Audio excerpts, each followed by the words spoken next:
Blackwells Oath. When her brother was taken prisoner, Lady Isolde of Ashenmere had no choice but to seek the aid of Sir Aldrich Blackwell, a man known for his ruthless dealings. He leaned forward, his smirk slow. "You ask for my help, my lady," he murmured. "But tell me, how far are you willing to go to earn it?" Chapter 1. The Falcon's Flight. The wind whipped Lady Isolde's dark hair across her face, stinging her eyes as she watched the falcon soar.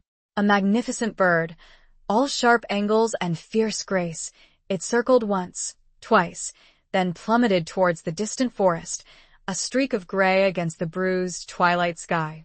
It was her brother, Lord Rowan's, favorite hunting bird, trained with a patience and dedication that mirrored Rowan's own approach to life.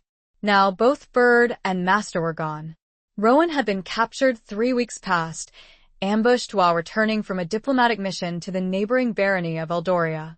The news had arrived at Ashenmere like a thunderclap, shattering the uneasy peace that had settled over their lands after years of border skirmishes. The ransom demand, delivered by a grim-faced messenger with the Eldorian crest barely visible beneath a layer of mud and dried blood, was exorbitant, a sum that would cripple Ashenmere, leaving them vulnerable to their other, less predictable neighbors. Isolde traced the worn leather of the falconry glove she still held, a tangible link to Rowan. He had always been the steady one, the anchor in the often turbulent waters of their family. Their father, the late Lord Edric, had been a formidable warrior, but prone to fits of impulsive anger. Isolde, by contrast, was known for her sharp wit and even sharper tongue, a trait that had earned her both admiration and wary respect in the court. Rowan, though, possessed a quiet strength, a calm diplomacy that had often diffused tense situations and brokered alliances. He was the heart of Ashenmere, and without him, Isolde felt a chilling fear creep into her own. The great hall of Ashenmere, usually a bustling hub of activity, felt hollow and cold. The fire in the massive hearth crackled and spat, casting flickering shadows on the tapestries depicting scenes of Ashenmere's past glories, battles won, treaties forged, alliances sealed with blood and vows. But tonight, the vibrant colors seemed muted, the heroic figures frozen in a silent tableau of waiting. Old Meve, Isolde's nursemaid since childhood and now a wizened crone with eyes that saw more than most, shuffled closer, her hand gnarled and comforting on Isolde's arm. "He'll be back, my lady," she rasped, her voice thick with the brogue of the northern hills. "Lord Rowan is as strong as the oaks of Ashenwood. He won't break easily." Isolde managed a weak smile. "I know, Meve." But Eldoria, she trailed off, the name itself a bitter taste on her tongue. The Baron of Eldoria, Lord Vorian, was a man known for his cruelty and ambition, a viper in the nest of the northern lords. He had long coveted Ashenmere's fertile lands and strategic position. This was not a simple ransom demand, it was a calculated move in a larger game of power. She had spent the past weeks desperately trying to raise the ransom. She had sent messengers to every potential ally, pleading for loans, offering concessions, anything to secure Rowan's release. The responses had been lukewarm at best. Some offered empty platitudes, others outright refused, citing their own depleted coffers or the ever-present threat of war. The king, far away in his southern court, was preoccupied with a rebellion in the west and offered only a token force, too small and too slow to be of any real help. As the days bled into weeks, Isolde's desperation grew. She found herself pacing the battlements at night, staring out at the dark, rolling hills that separated Ashenmere from Eldoria, a knot of dread tightening in her stomach. She had considered leading a rescue mission herself, but the thought of leaving Ashenmere undefended, of risking more lives in a potentially futile attempt, was unbearable. It was during one of these sleepless nights, as the moon cast long, skeletal shadows across the courtyard, that the idea had first taken root. A desperate, dangerous idea, whispered on the wind like a forbidden prayer. Sir Aldrich Blackwell. The name alone was enough to send a shiver down the spines of even the most seasoned warriors. A mercenary knight, disowned by his own noble family for reasons shrouded in rumor and dark whispers, He was known for his ruthless efficiency and his uncanny ability to achieve the impossible. Some called him a butcher, others a savior. He fought for gold, not glory, and his loyalty was as fluid as the quicksilver he was said to favor in his dealings. He was a pariah, an outcast, but he was also, perhaps, Isolde's only hope. The decision was made with a heavy heart, a sense of grim inevitability settling over her. She had sent a trusted messenger, sworn to secrecy, to Blackwell's last known encampment, a remote fortress nestled in the treacherous mountains to the north. The message was brief and to the point. Lord Rowan of Ashenmere is held captive. Aid is required. Name your price. Now she waited. Days turned into an agonizing week. The falcon returned, bearing no message, only a haunting emptiness in its eyes. The silence from the north was deafening, amplifying the whispers of doubt and fear that swirled around her. Had Blackwell refused? Was he even alive?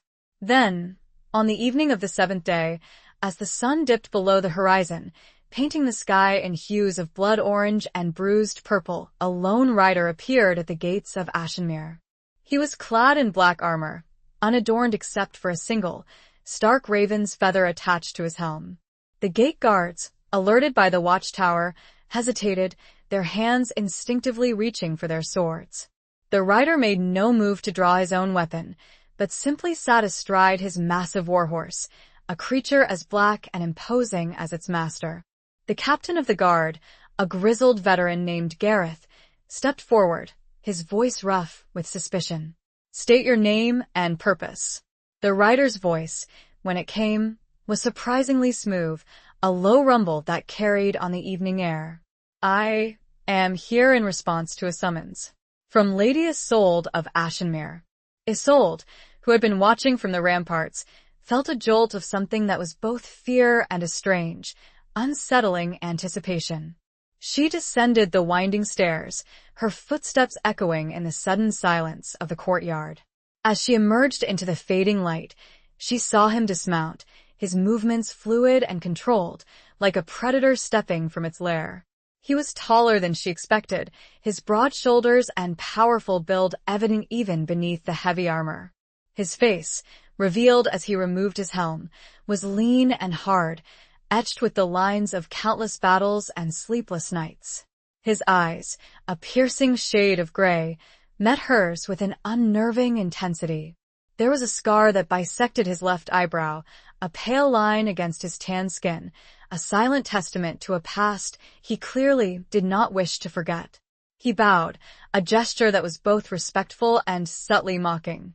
Lady Isolde, he said, his voice a low murmur that seemed to resonate in the stillness. I am Aldrich Blackwell. You summoned me. Isolde drew herself up, meeting his gaze with a forced composure she did not entirely feel. Sir Blackwell. I did. My brother, Lord Rowan, is held captive by the Baron of Eldoria. I require your assistance to secure his release. Blackwell's lips curved into a slow, knowing smile that did not reach his eyes. A noble cause, he said. And one that comes with a considerable risk. Rescuing a lord from Vorian's clutches is not a task for the faint of heart. I am aware of the risks, Isolde replied, her voice steady despite the tremor in her hands. I am prepared to pay whatever price is necessary. He leaned forward, his smirk slow. You ask for my help, my lady, he murmured. But tell me, how far are you willing to go to earn it? His eyes held a question that was both a challenge and a threat, leaving Isolde's heart pounding a war drum beat against her ribs. Chapter 2. Whispers of Ashenmere. The air in the solar, Isolde's private chamber, hung heavy with the scent of beeswax candles and the lingering ghost of wood smoke. The room, usually a sanctuary of quiet contemplation, felt charged with an unspoken tension. Sir Aldrich Blackwell, divested of his helm but still clad in his imposing black armor, stood before the hearth, his back to Isolde. He seemed to absorb the flickering light, a silhouette of darkness against the dancing flames. Isolde poured wine into 2 goblets, her hand surprisingly steady. She offered one to Blackwell, who turned, his gray eyes catching the firelight. He accepted the goblet with a nod, his fingers brushing hers for a fleeting moment. The contact sent an unexpected shiver through her, a strange mixture of apprehension and a disconcerting awareness of his raw, physical presence. He took a long swallow, his gaze never leaving hers. Eldorian wine, he observed, his voice a low rumble. Bold choice, my lady. Are you trying to poison me before we even begin? Isolde met his sardonic smile with a raised eyebrow. If I wanted you dead, Sir Blackwell, I wouldn't waste good wine. Besides, I need you alive. For now. He chuckled, a deep, resonant sound that seemed to vibrate in the small space. Honesty. I appreciate that. Most nobles prefer to cloak their intentions in layers of flowery words and empty promises. I have no time for such games, Isolde said, taking a sip of her own wine. The liquid burned a welcome path down her throat, a momentary distraction from the knot of anxiety in her stomach. My brother's life is at stake. Blackwell set his goblet down on the mantelpiece, the clink of metal against stone echoing in the silence. He turned to face her fully, his expression unreadable. Tell me everything. About Rowan's capture, about Vorian, about Ashenmir's defenses. Leave nothing out. And so, Isolde began to speak. She recounted the details of Rowan's ill-fated diplomatic mission, the ambush, the ransom demand. She described Vorian's long-standing animosity towards Ashenmir, his reputation for cruelty, and his insatiable ambition. She spoke of Ashenmir's strengths and weaknesses, its loyal but weary soldiers, its depleted treasury, its dwindling alliances. As she spoke, she watched Blackwell closely. He listened with an intensity that was both unsettling and strangely reassuring. He asked questions, sharp and incisive, probing for details, uncovering hidden vulnerabilities. He seemed to possess an uncanny ability to see through the layers of courtly intrigue and political maneuvering, to grasp the underlying realities of the situation. He interrupted her narrative only once. You mentioned a sister, he said, his voice a soft thread in the tapestry of her words. Where is she in all of this? Isolde hesitated. The mention of Alara, her younger sister, was a pang of guilt she couldn't quite suppress.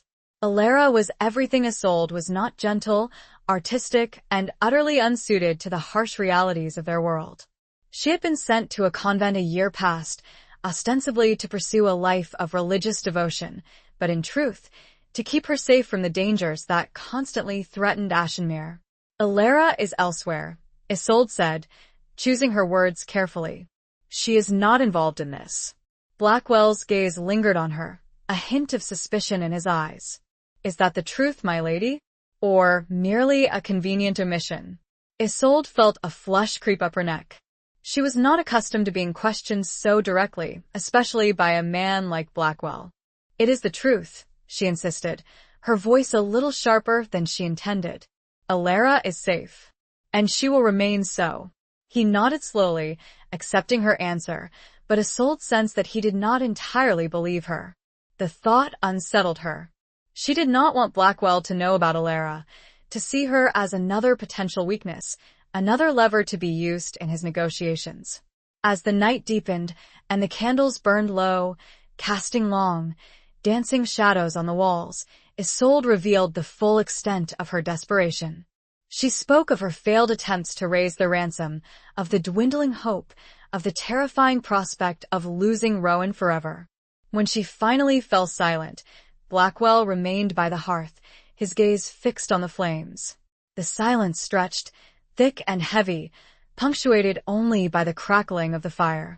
Finally, he spoke, his voice low and thoughtful. Vorian is a dangerous man, he said, but he is also predictable. He craves power, and he believes that fear is the most effective weapon. He will not kill Rowan, not yet. He needs him alive as a bargaining chip. Isolde felt a flicker of hope, a fragile ember in the darkness of her despair. Then there is still time? Blackwell turned to her, his gray eyes holding a glimmer of something that might have been pity, or perhaps simply a cold assessment of the odds. Time, yes. But time is running out. Vorian will grow impatient. He will start to make demands that you cannot meet. And then he left the sentence unfinished, the unspoken threat hanging heavy in the air. "What is your price, Sir Blackwell?" Isolde asked, her voice barely a whisper. "What will it take to secure my brother's release?" He smiled, a slow, deliberate curve of his lips that did not reach his eyes. "My price is high, my lady. Higher than you might imagine." Isolde braced herself, steeling her resolve. "Name it." He stepped closer, his presence filling the room, overwhelming her senses. She could smell the faint scent of leather and steel, a scent that was both intimidating and strangely alluring. "I want more than gold," he said, his voice a low murmur that seemed to brush against her skin. "Gold is easily spent, easily lost. I want something more permanent." Isolde's heart pounded in her chest. She had expected this, anticipated it, but hearing the words spoken aloud still sent a shiver of fear through her. "What do you want?" He reached out, his hand hovering just inches from her face. She could feel the warmth of his skin, the subtle tremor in his fingers. "I want an alliance," he said, his voice barely audible above the crackling of the fire. "A bond between us. Between Ashenmere and myself." Isolde stared at him, her mind reeling. En alliance? What kind of alliance?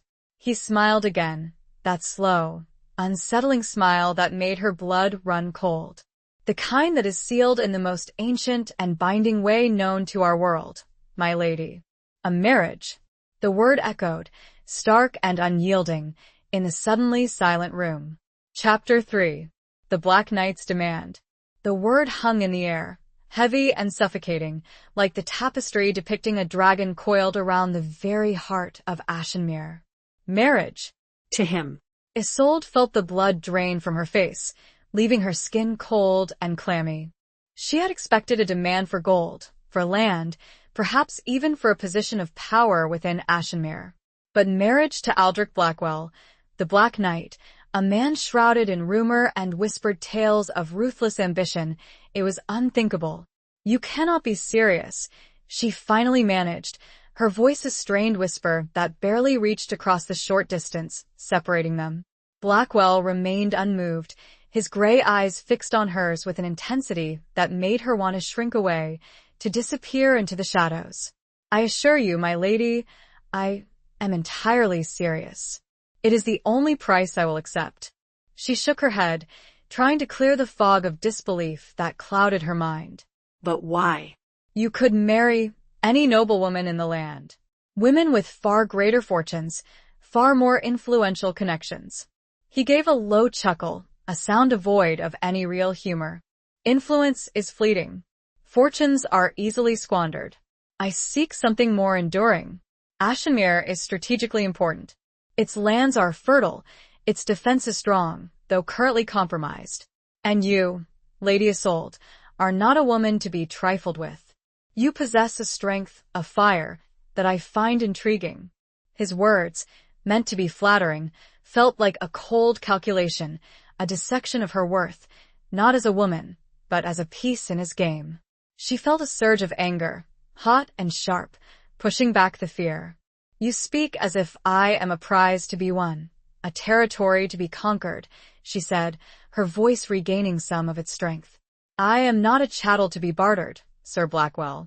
"Every marriage in our world is a barter, my lady," he countered, his voice smooth and unyielding. "Some are simply more honest about it than others." "You need my help." "I need Ashenmere, and I need a wife who will not bore me to death with embroidery and court gossip." He paused, a flicker of something that might have been amusement in his eyes. "I believe we could be a formidable partnership." Formidable. The word resonated with a chilling accuracy. She could see it, the two of them, a force to be reckoned with, feared and respected throughout the land. But at what cost? Her freedom, her independence, her very heart all sacrificed on the altar of his ambition. She turned away, pacing the length of the solar, her mind racing. She thought of Rowan, trapped in Vorian's dungeons, his life hanging in the balance. She thought of Ashenmere, vulnerable and exposed, its future uncertain. She thought of Alara, safe for now, but always a potential target. And then she thought of herself, of the life she had always envisioned, a life of quiet strength and independence, ruling Ashenmere alongside Rowan, guiding their people through the turbulent times. That life was slipping away, replaced by a future shrouded in darkness, bound to a man she barely knew, a man who inspired both fear and a strange, unsettling fascination. She stopped pacing, turning back to face Blackwell. He had not moved, still standing by the hearth, watching her with that unnerving stillness.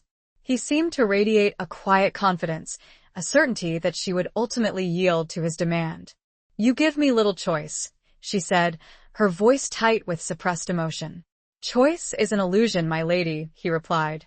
"We are all bound by circumstance, by duty, by the choices of others. You have a duty to your brother, to your people. And I have a duty to myself." "And what of love, Sir Blackwell?" she asked, the question escaping her lips before she could stop it. It was a foolish question, a naive question, but she needed to know. "Is there no room for that in your alliance?" He raised an eyebrow, a flicker of surprise in his eyes. "Love," he repeated, the words sounding foreign on his tongue. "Love is a luxury, my lady. A fleeting fancy that burns bright and then fades to ash. I offer you something far more enduring. Power, security, and a partnership that will make the very foundations of this realm tremble." His answer was a cold splash of reality, a stark reminder of the world they inhabited. A world where love was often a weakness, a vulnerability to be exploited. And yet a small, defiant part of her still yearned for something more, something beyond the cold calculations of power and ambition. She looked at him, searching his face for any sign of warmth, of compassion, of anything that might suggest a flicker of humanity beneath the armor of his reputation. But his expression remained unreadable, his gray eyes like polished steel, reflecting nothing back to her. "I need time," she said, her voice barely a whisper. "Time to consider your offer." He inclined his head, a gesture of grudging respect. "Time is a precious commodity, my lady. But I will grant you this. I will give you until dawn. Meet me in the courtyard then with your answer. But know this, if you refuse, I ride away, and your brother's fate will be sealed." He turned and walked towards the door, his movements fluid and silent. He paused at the threshold, his hand resting on the iron latch. "One more thing, my lady," he said, his voice low and laced with a subtle threat. "Do not think to betray me. I have eyes and ears everywhere, and my vengeance is swift and merciless." He left then, the door closing behind him with a soft click that echoed in the sudden silence. Isolde stood alone in the solar, the flickering candlelight casting long, dancing shadows on the walls. She felt trapped, cornered, like a wild animal facing a hunter with no escape. The weight of his demand pressed down on her, suffocating her, stealing her breath. Dawn seemed a lifetime away, and yet terrifyingly close. She did not know what the future held. Only the Black Knight expected an answer. Chapter 4. A glimmer of steel.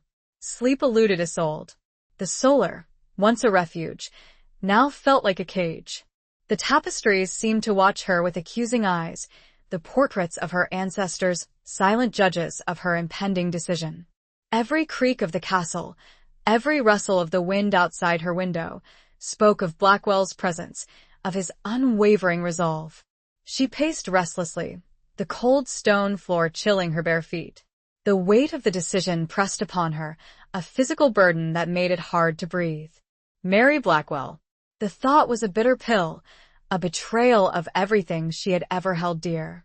Yet, to refuse meant condemning Rowan to a slow, agonizing death in Vorian's dungeons. She wrapped her arms around herself, trying to ward off the chill that seeped into her bones.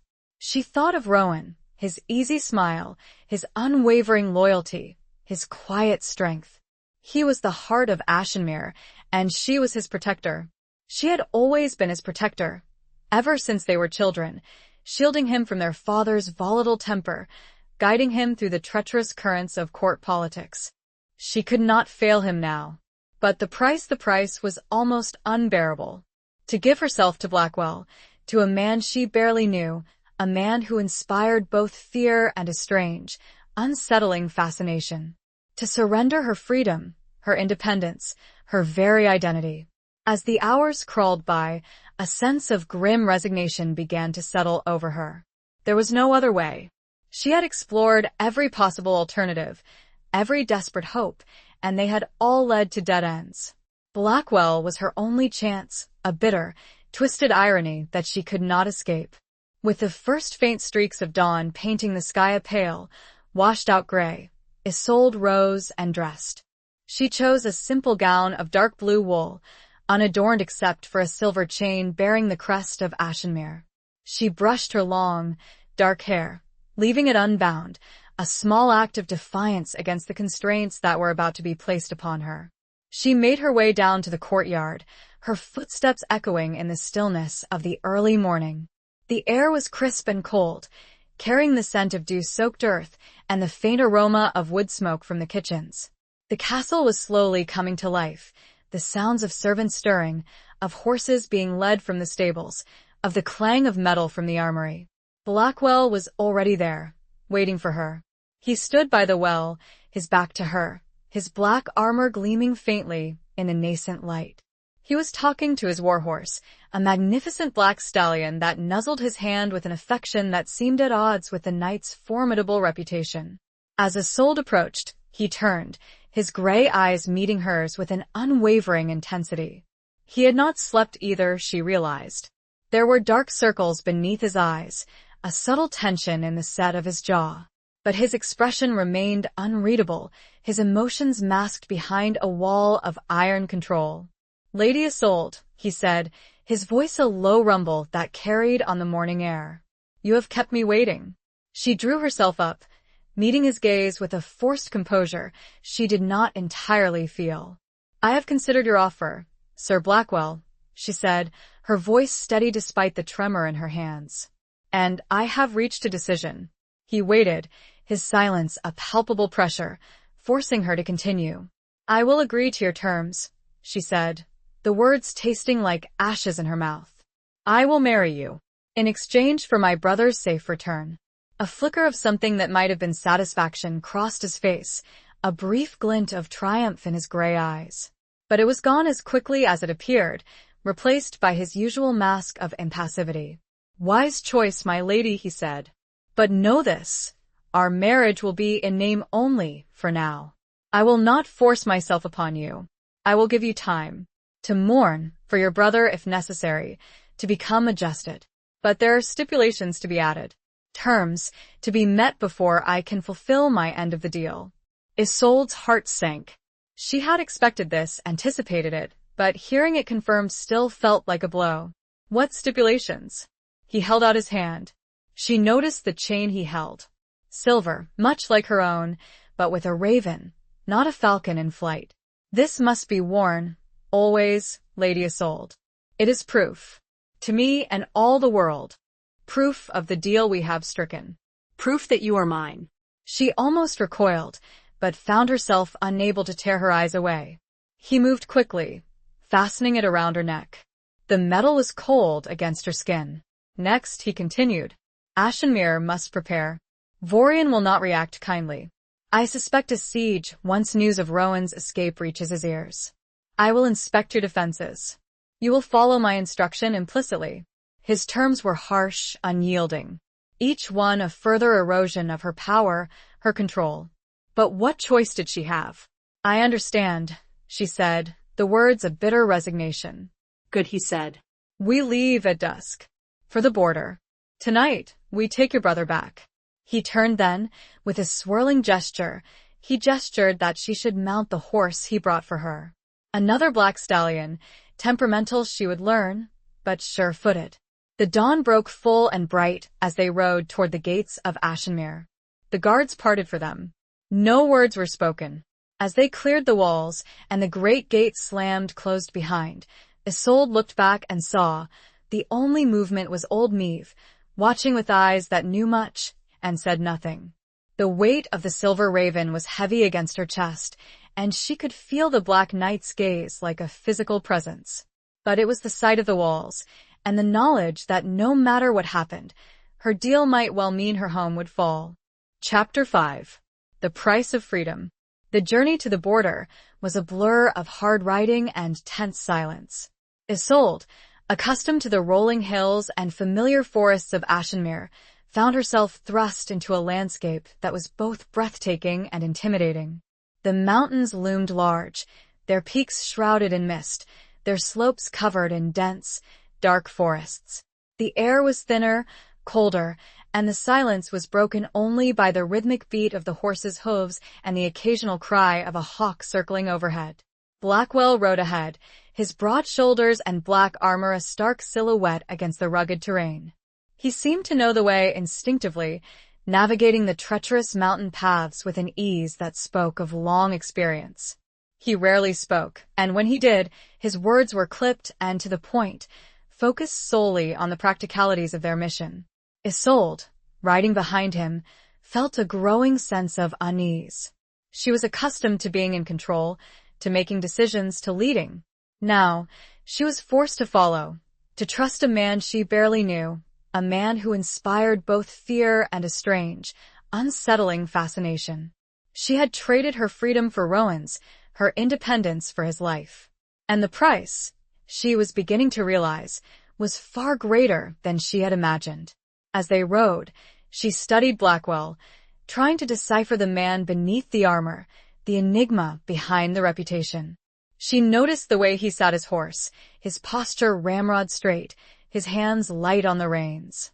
She noticed the way he scanned the surrounding landscape, his eyes constantly moving, alert for any sign of danger. She noticed the small details, the worn leather of his gloves, the faint scars on the back of his hands, the way his hair, dark as a raven's wing, curled at the nape of his neck. He was a warrior, through and through, a man forged in the crucible of battle, hardened by experience, shaped by a past he clearly did not wish to share.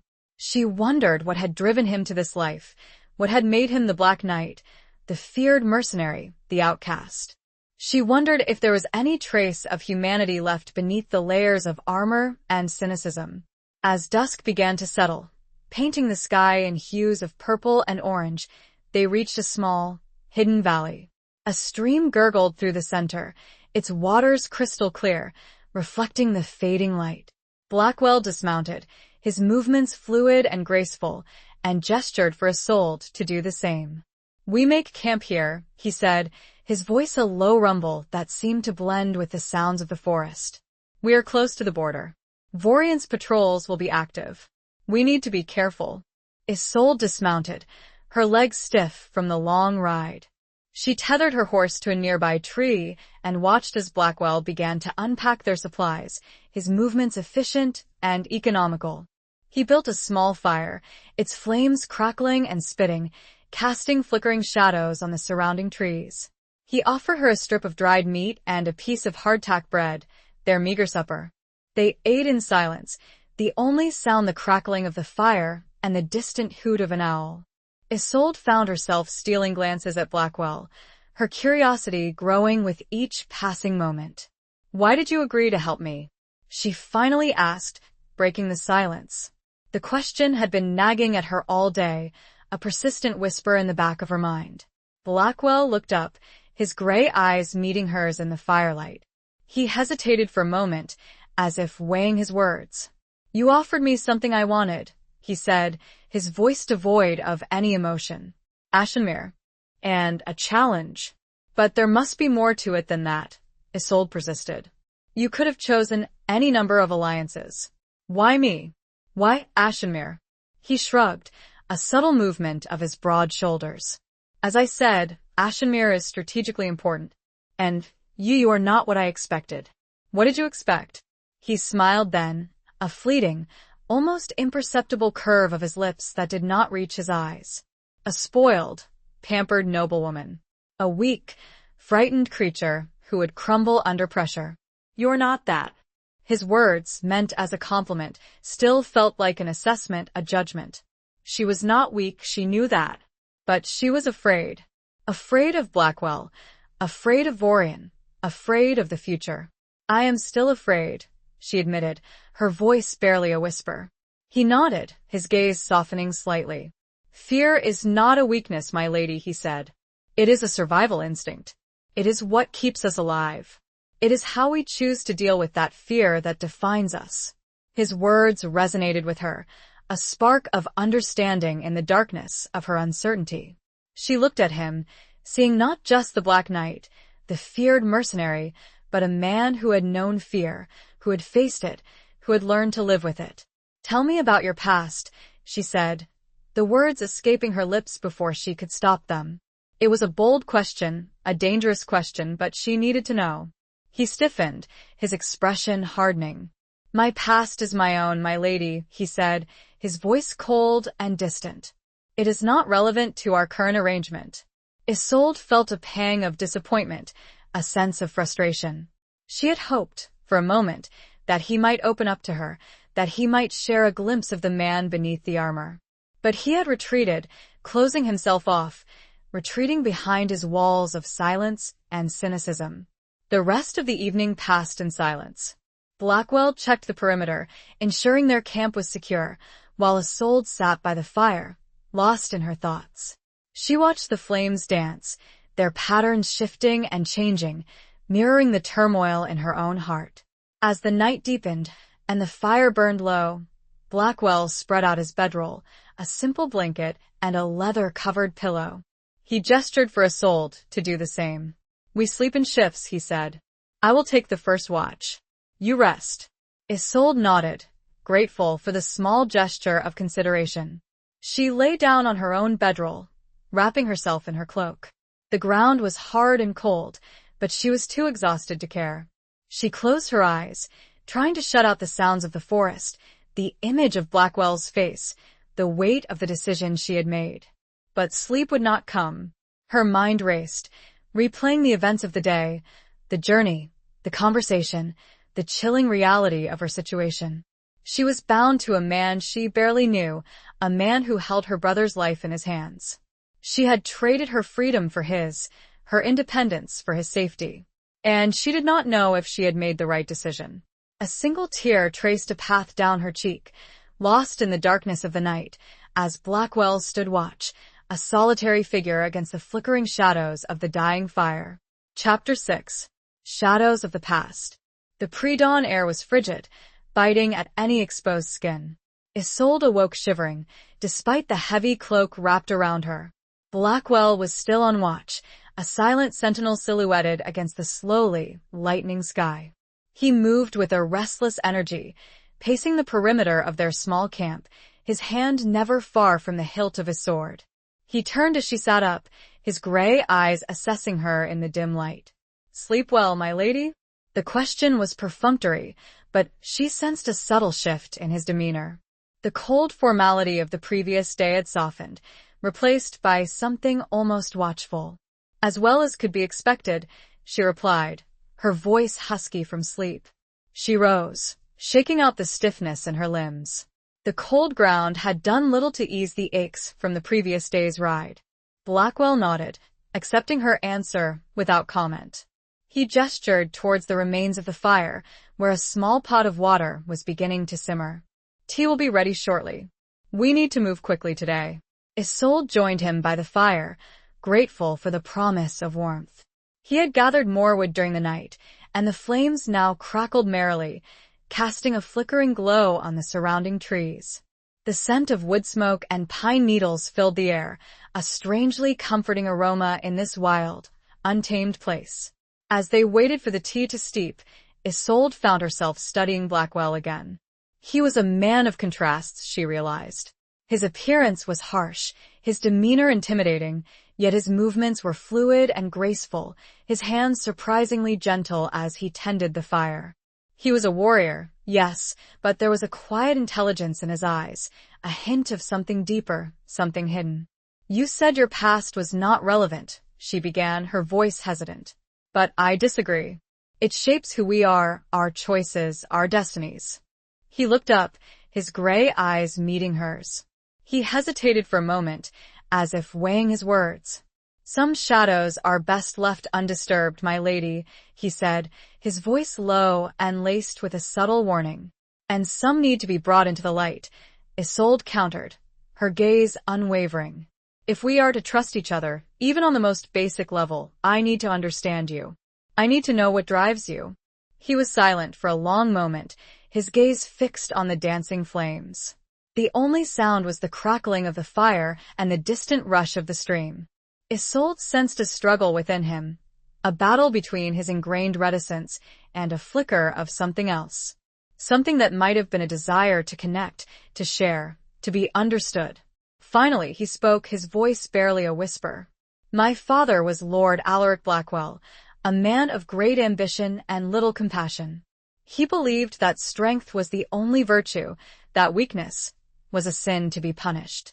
He trained me from a young age to be a warrior, to fight, to kill, to conquer." Isolde listened, her heart aching for the boy he must have been, forced to endure such a harsh, unforgiving upbringing.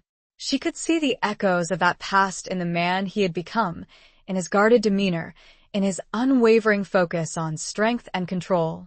"I excelled at his lessons," Blackwell continued, his voice devoid of any emotion. "I became the weapon he desired, a tool of his ambition. I fought in his wars, I won his battles, I earned his respect. But I never earned his love." He paused, taking a deep breath, as if the memories were a physical weight pressing down on him. "There was a woman," he said, his voice softening slightly. "Her name was Lyra. She was different. Kind, gentle, full of life. She saw something in me, something beyond the warrior, something human." Isolde felt a pang of something that might have been jealousy, a fleeting, irrational emotion that she quickly suppressed. She wanted to know more about Lyra, about the woman who had touched Blackwell's heart, who had seen the man beneath the armor. "What happened to her?" she asked, her voice soft. Blackwell's expression hardened, his gray eyes turning cold and distant. "She died," he said, his voice flat and emotionless. "A casualty of my father's ambition. A pawn in his endless game of power." Isolde reached out, her hand hovering just inches from his arm. She wanted to offer comfort, to express her sympathy, but she hesitated, unsure if he would welcome the gesture. He looked at her hand, then back at her face, his expression unreadable. She was taken. By enemies. Tortured. Then murdered. "My father, he did nothing." He said it showed weakness, that he would allow himself to be emotional. "Her loss was a lesson to me. A lesson in the cost of vulnerability." "And you learned that lesson well," Isolde said, her voice laced with a mixture of sadness and understanding. He nodded, a subtle movement of his head. "I learned that love is a weakness, that attachment is a liability. I learned to trust no one, to rely only on myself. I learned to be the Black Knight." He stood abruptly, turning away from her, his back to the fire. He stared out at the forest, his silhouette a dark, imposing figure against the growing light. Isolde watched him, her heart heavy with sorrow for the man he had become, for the boy he had lost. She rose and joined him, standing beside him, not touching, but close enough to feel the warmth of his body. They stood in silence for a long moment, two solitary figures in the vast, unforgiving wilderness. "We should go," he said, his voice rough. "We have a brother to rescue." He moved, without looking back. She followed, the unspoken weight of his past a tangible presence between them. Chapter 7. Beneath a Caged Moon. The fortress of Eldoria was a grim spectacle, even from afar. It clung to a craggy peak, a jagged silhouette against the twilight sky. Stone walls, thick and formidable, rose from the sheer rock face, seemingly impregnable. Towers pierced the gathering gloom, their arrow slits like watchful, malevolent eyes. The air itself seemed to crackle with an undercurrent of menace. Blackwell had chosen a circuitous route, avoiding the main roads and sticking to hidden paths known only to smugglers and outlaws. They had traveled in near silence, the urgency of their mission overriding any need for conversation. The weight of Blackwell's past, revealed in fragments by the campfire, hung heavy between them, a silent testament to the scars they both carried. As they approached the fortress, Blackwell reined in his horse, his gaze fixed on the imposing structure. Vorian favors the dramatic, he murmured, his voice laced with a sardonic edge. He believes in intimidation, in overwhelming force. It makes him predictable. Isolde followed his gaze, her heart pounding in her chest. She could see no sign of life, no movement on the walls, but she knew that they were being watched. Vorian soldiers were undoubtedly lurking within, waiting for any sign of an attack. "How do we get in?" she asked, her voice barely a whisper. The sheer scale of the fortress, its seemingly impenetrable defenses, filled her with a sense of dread. Blackwell pointed towards a narrow, winding path that snaked its way up the cliff face, barely visible in the fading light. "There's a postern gate," he said. "Used for supplies, mostly. It's less heavily guarded than the main entrance. But it's still a risk." Isolde nodded, her mind racing. She had trusted Blackwell this far, and she had no choice but to continue. He was her only hope, the only one who could navigate this treacherous landscape, both physical and political. They dismounted, tethering their horses in a hidden copse of trees. Blackwell checked his weapons, his movements efficient and practiced. He carried a sword, a dagger, and a crossbow, each weapon gleaming faintly in the dim light. He offered Isolde a small dagger, its hilt wrapped in leather. "Keep this close," he said, "and use it only if necessary. We need to be silent, swift. Any alarm will bring the entire garrison down on us." Isolde accepted the dagger, its weight a cold comfort in her hand. She had never killed a man, and the thought of doing so filled her with a mixture of fear and revulsion. But she knew that she might have no choice. She was no longer just Lady Isolde of Ashimere. She was a participant in a dangerous game, a pawn in a deadly struggle for power. They began to climb, moving slowly and carefully, clinging to the shadows, their footsteps muffled by the soft earth and loose stones. The air grew colder as they ascended, the wind whipping around them, carrying the faint scent of wood smoke and something else, something foul, something that spoke of decay and death. As they neared the postern gate, Blackwell signaled for Isolde to stop. He crept forward, his body low to the ground, his movements silent as a cat. He peered around the corner, then motioned for her to join him. The gate was small, made of heavy oak reinforced with iron bands. 2 guards stood watch, their faces illuminated by the flickering light of a nearby torch. They were chatting idly, their voices low and muffled, their attention clearly elsewhere. Blackwell drew his dagger, its blade gleaming in the torchlight. He looked at Isolde, his gray eyes holding a silent question. She nodded, her heart pounding in her chest. She knew what he was asking, and she knew what she had to do. He moved with a speed that was almost unbelievable, a blur of black against the shadows. He silenced the first guard with a swift, brutal efficiency, his hand clamping over the man's mouth, his dagger finding its mark with deadly accuracy. The second guard barely had time to react before Blackwell was upon him, his sword flashing in the torchlight, ending his life in a single, silent stroke. Isolde stood frozen, her stomach churning, her hand gripping the hilt of her own dagger so tightly that her knuckles ached. She had witnessed death before, but never so close, so personal, so brutal. Blackwell wiped his blade on the cloak of one of the dead guards, his expression unreadable. He sheathed his sword and turned to Isolde, his gray eyes searching her face. "Are you all right?" he asked, his voice surprisingly gentle.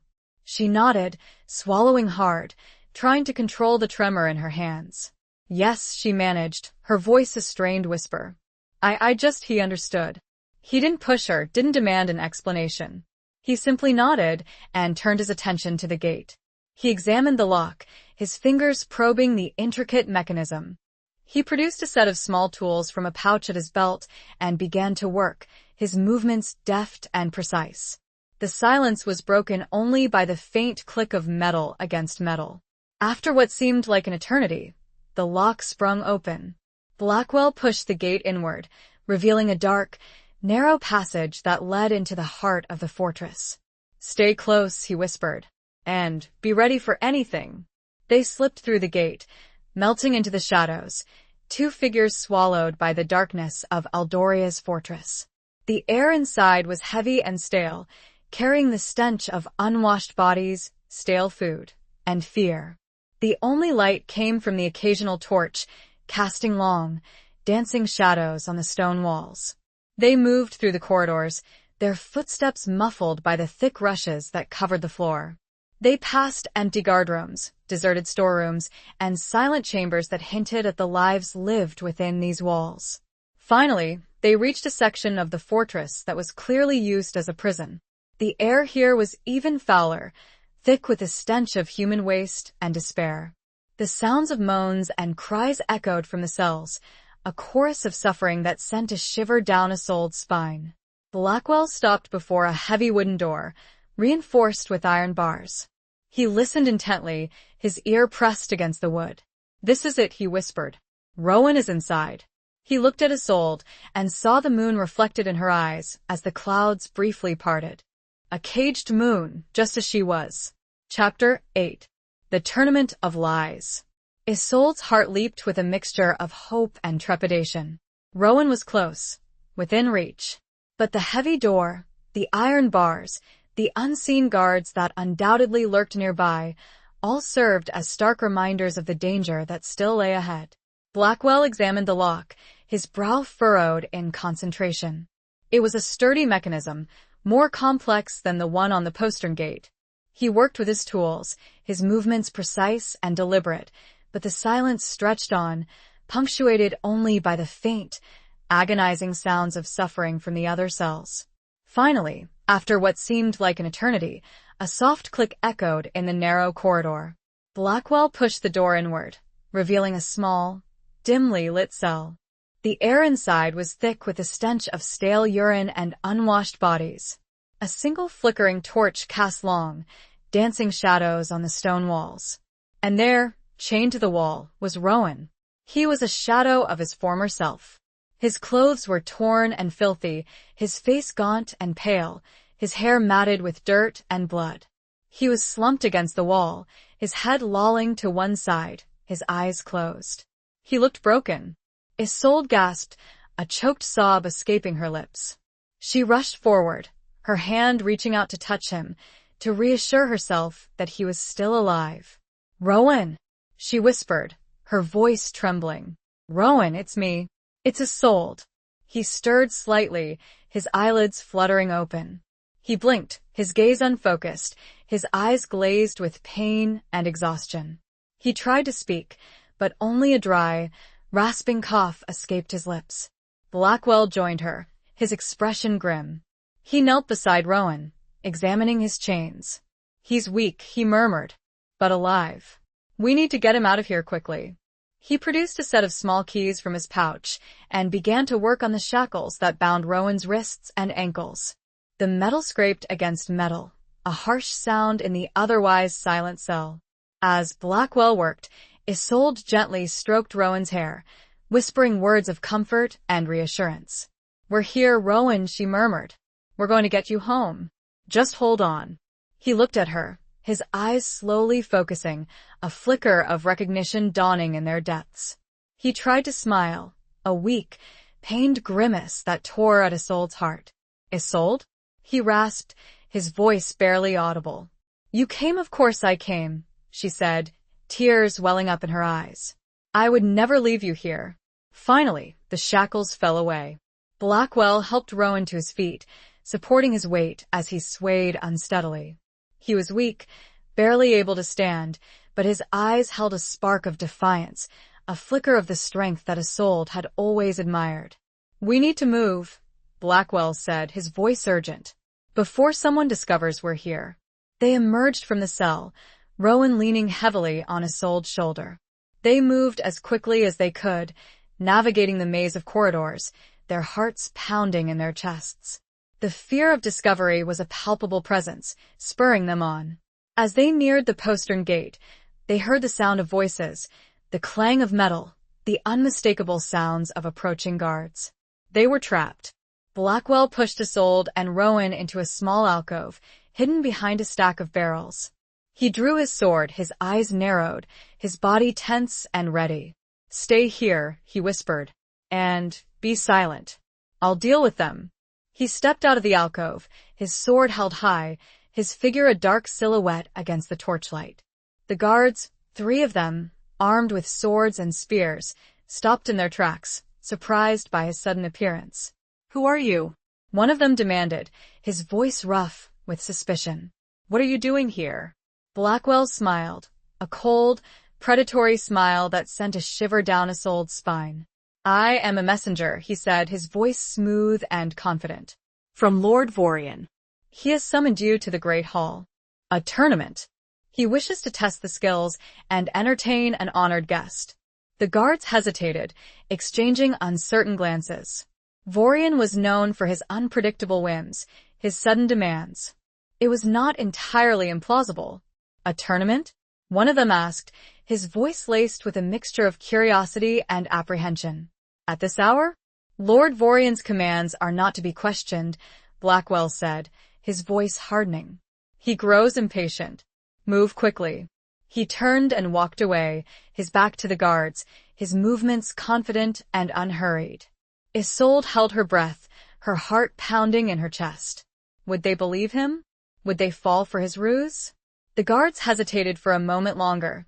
Then, with a shrug, they turned and headed in the direction of the Great Hall.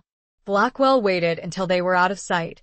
Then he returned to the alcove, his expression relieved. Let's go, he said, his voice urgent. Before they realized it's a trick. They slipped out of the alcove and hurried towards the postern gate. They reached it without further incident, Blackwell quickly unlocking it and pushing it open. They emerged into the cool night air, breathing deeply, the taste of freedom sweet on their tongues. They retrieved their horses and rode away from the fortress, leaving behind the shadows of Eldoria, the caged moon a silent witness to their daring escape. But as Rowan stirred, he looked at Isolde, his eyes filled with questions about the Black Knight and the silver raven that hung heavy against her chest. He looked at her face, and he knew. Chapter 9. A Dance of Deceit. The journey back to Ashenmere was fraught with a new kind of tension. Rowan, though weak and still recovering from his ordeal, was no longer a passive prisoner. He was a lord, a leader, and he was acutely aware of the changes that had occurred in his absence. The most obvious and most unsettling was the presence of Aldrich Blackwell and the silver raven that now adorned Isolde's neck. They rode in a strained silence, the only sounds the rhythmic beat of the horse's hooves and the occasional groan from Rowan as he shifted uncomfortably in the saddle. Blackwell rode ahead, his back a rigid line, seemingly oblivious to the unspoken questions that swirled around them. Isolde, caught between her brother and her husband, felt the weight of the unspoken accusations, the unspoken fears. She knew that she owed Rowan an explanation, but the words seemed to catch in her throat, choked by a mixture of guilt, shame, and a strange, unsettling sense of loyalty to Blackwell. As they neared Ashenmere, they stopped at a small, secluded stream to rest and water the horses. Rowan dismounted slowly, his movements stiff and painful. He leaned heavily against a tree, his gaze fixed on Isolde, his eyes filled with a mixture of relief, confusion, and a growing suspicion. Isolde, he began, his voice raspy but firm. What has happened? Who is this man? And that necklace? Isolde took a deep breath, steeling herself for the confrontation. She knew that she could not avoid it any longer. She had to tell him the truth, or at least a version of it. His name is Sir Aldrich Blackwell, she said, her voice steady despite the tremor in her hands. He helped me rescue you. Rowan's gaze shifted to Blackwell, who was standing a short distance away, seemingly preoccupied with checking his horse's hooves. His expression was unreadable, his emotions masked behind his usual wall of impassivity. Helped you? Rowan repeated, his voice laced with skepticism. By what means? Vorian would not simply release me out of the kindness of his heart. He demanded a price, Isolde admitted, her gaze dropping to the silver raven that hung heavy against her chest. A high price. Rowan followed her gaze, his eyes widening in understanding. He reached out, his fingers gently touching the cold metal of the raven. Marriage? He whispered, his voice filled with disbelief. You married him? Isolde nodded, unable to meet his gaze. She felt a flush creep up her neck, a burning shame that made her want to disappear. "I had no choice, Rowan," she said, her voice barely audible. "It was the only way to secure your release." He demanded an alliance, a bond between Ashenmere and himself. Rowan was silent for a long moment, his gaze fixed on the raven, his expression a mixture of anger, hurt, and a profound sense of betrayal. "You sacrificed yourself," he finally said, his voice choked with emotion. For me. "For Ashenmere. It was my duty," Isolde said, her voice firm.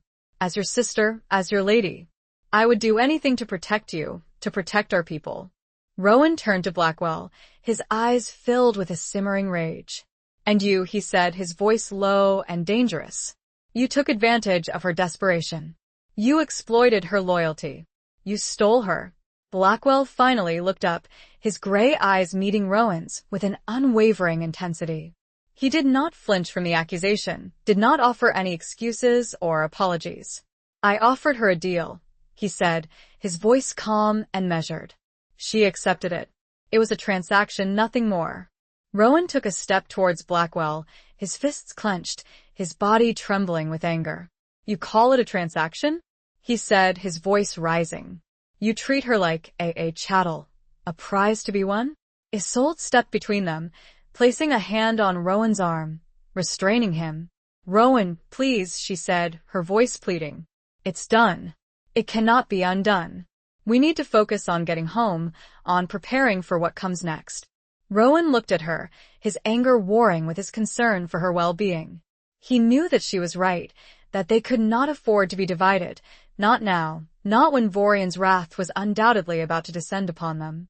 He took a deep breath, forcing himself to calm down. "Very well," he said, his voice still tight with suppressed emotion. "But this is not over. I will not forget what you have done, Blackwell." Blackwell inclined his head, a gesture of grudging respect. "I expect nothing less, my lord," he said. "But I assure you, I will uphold my end of the bargain. I will protect Ashenmere. And I will respect your sister." The word respect hung in the air, a loaded term, a subtle challenge. Isolde felt a shiver run down her spine. She knew that the road ahead would be long and difficult, a delicate dance of deceit and diplomacy, of unspoken tensions and simmering resentments. She was bound to Blackwell by a marriage forged in desperation, a marriage that was both a shield and a cage. She was caught between her loyalty to her brother and her obligation to her husband.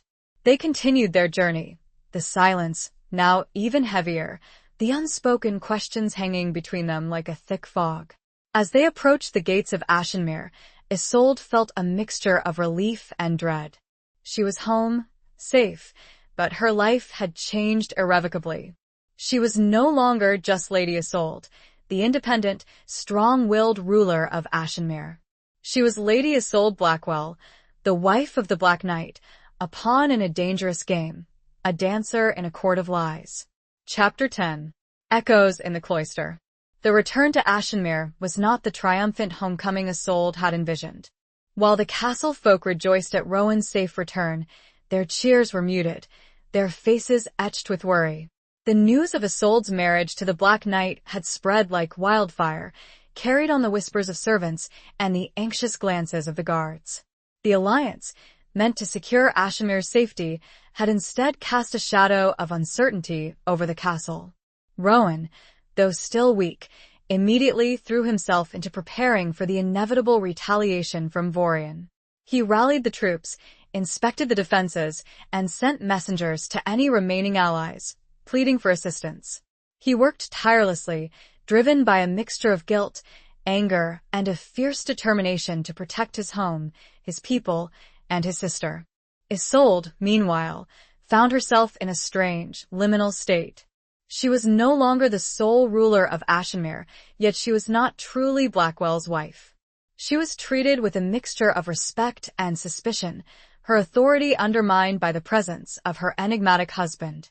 She felt like a ghost in her own home, her footsteps echoing in the familiar halls, her voice lost in the chorus of anxieties and preparations. Blackwell, for his part, remained aloof and detached. He oversaw the strengthening of the castle defenses, offering sharp, incisive advice that Rowan grudgingly accepted. He drilled the soldiers, pushing them to their limits, honing their skills for the coming battle. He moved through the castle like a shadow, a silent, watchful presence that both intimidated and reassured. Isolde found herself observing him, studying him, trying to decipher the man behind the mask of the Black Knight. She saw the way he interacted with the soldiers, his commands crisp and efficient, yet laced with a subtle respect for their courage and dedication.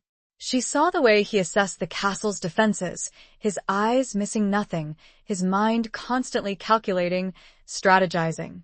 She saw the way he looked at her, his gaze unreadable, yet filled with a strange intensity that made her heart flutter. One evening, as the castle quieted down and the preparations for the day were complete, Isolde found herself drawn to the small chapel, a sanctuary of peace and solitude amidst the turmoil. The air was cool and still, carrying the scent of incense and beeswax candles. The stained glass windows, depicting scenes from ancient legends, glowed faintly in the fading light.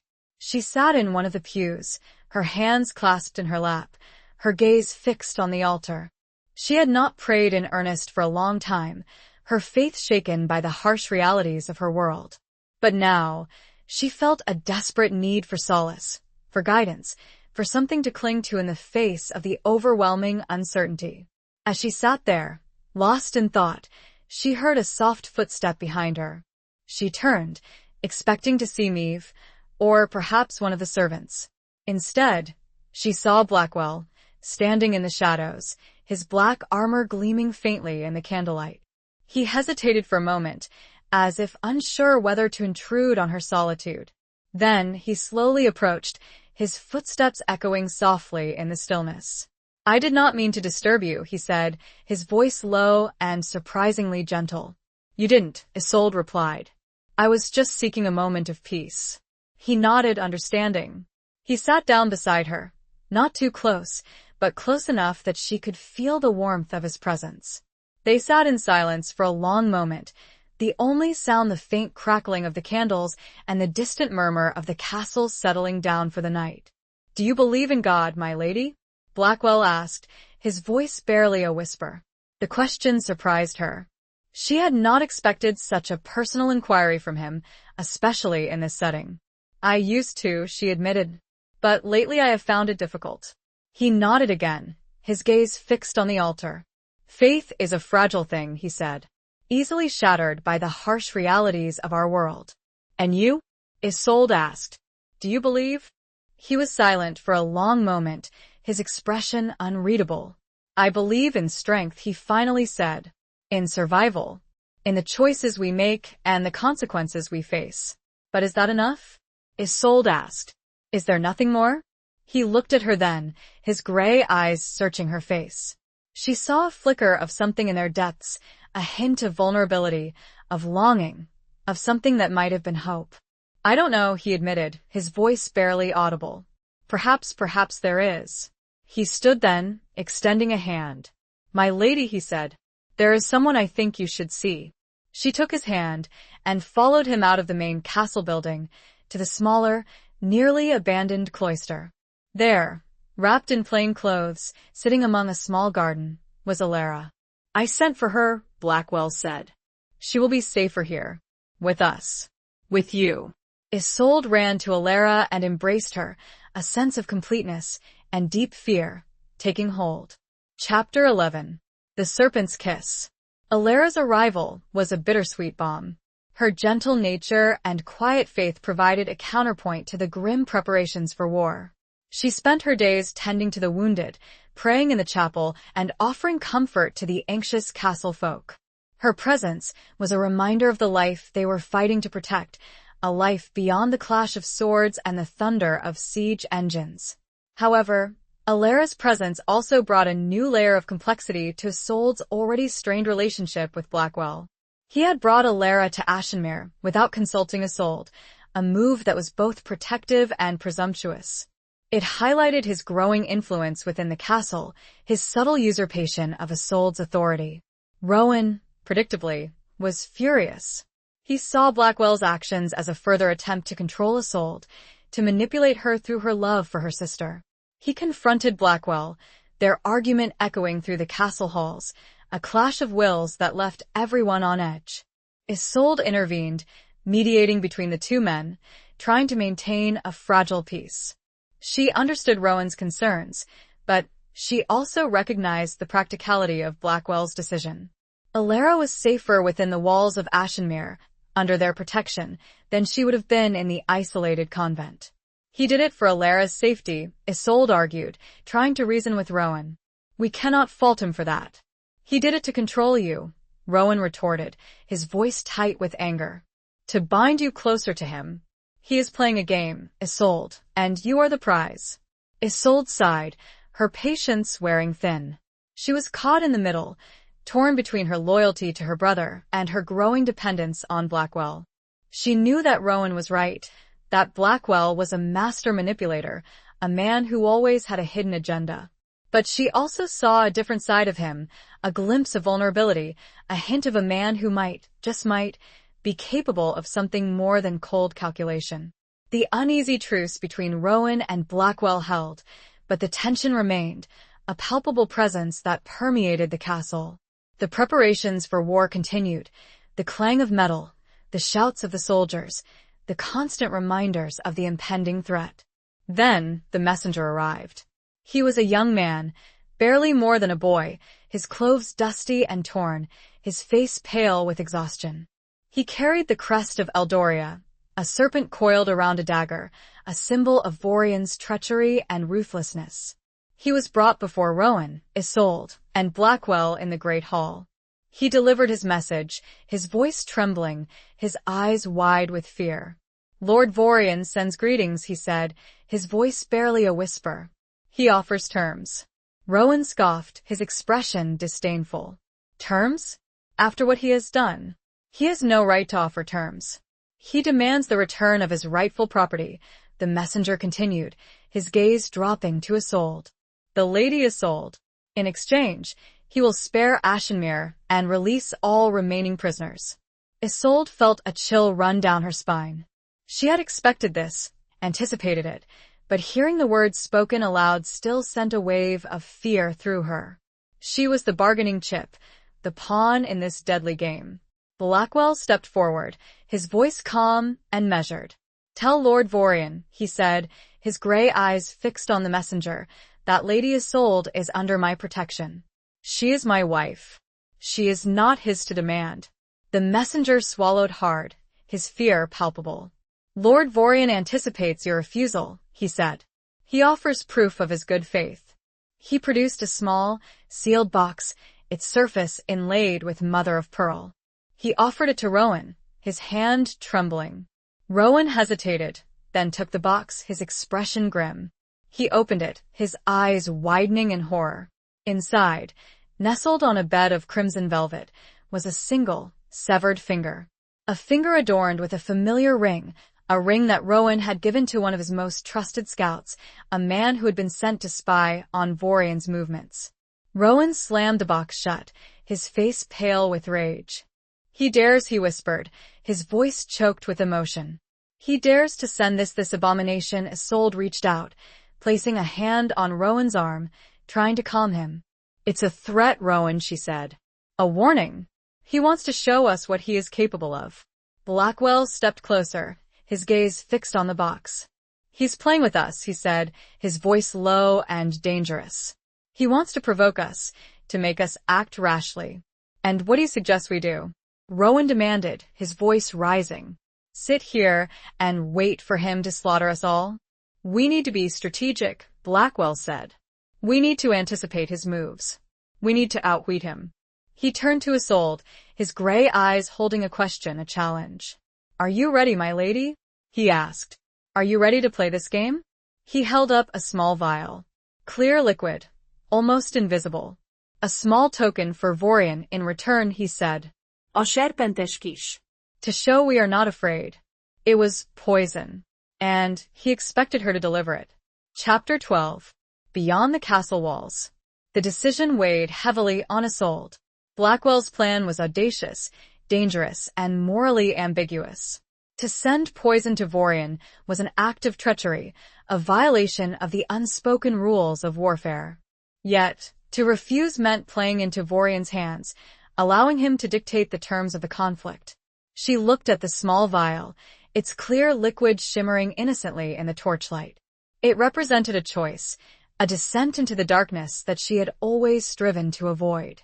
But she was no longer the innocent maiden, the sheltered lady of Ashenmere. She was a player in a deadly game, a pawn in a struggle for power. And she had to make a choice. "It's a risk," she said, her voice hesitant. "If we are caught, we won't be," Blackwell said, his voice confident. "I have a plan." He outlined his strategy, his words precise and detailed. He had identified a weakness in Vorian's defenses, a secret passage that led into the heart of the Eldorian fortress. He proposed that Isolde, disguised as a serving girl, would infiltrate the fortress and deliver the poisoned wine to Vorian during the evening feast. It was a daring plan, fraught with peril.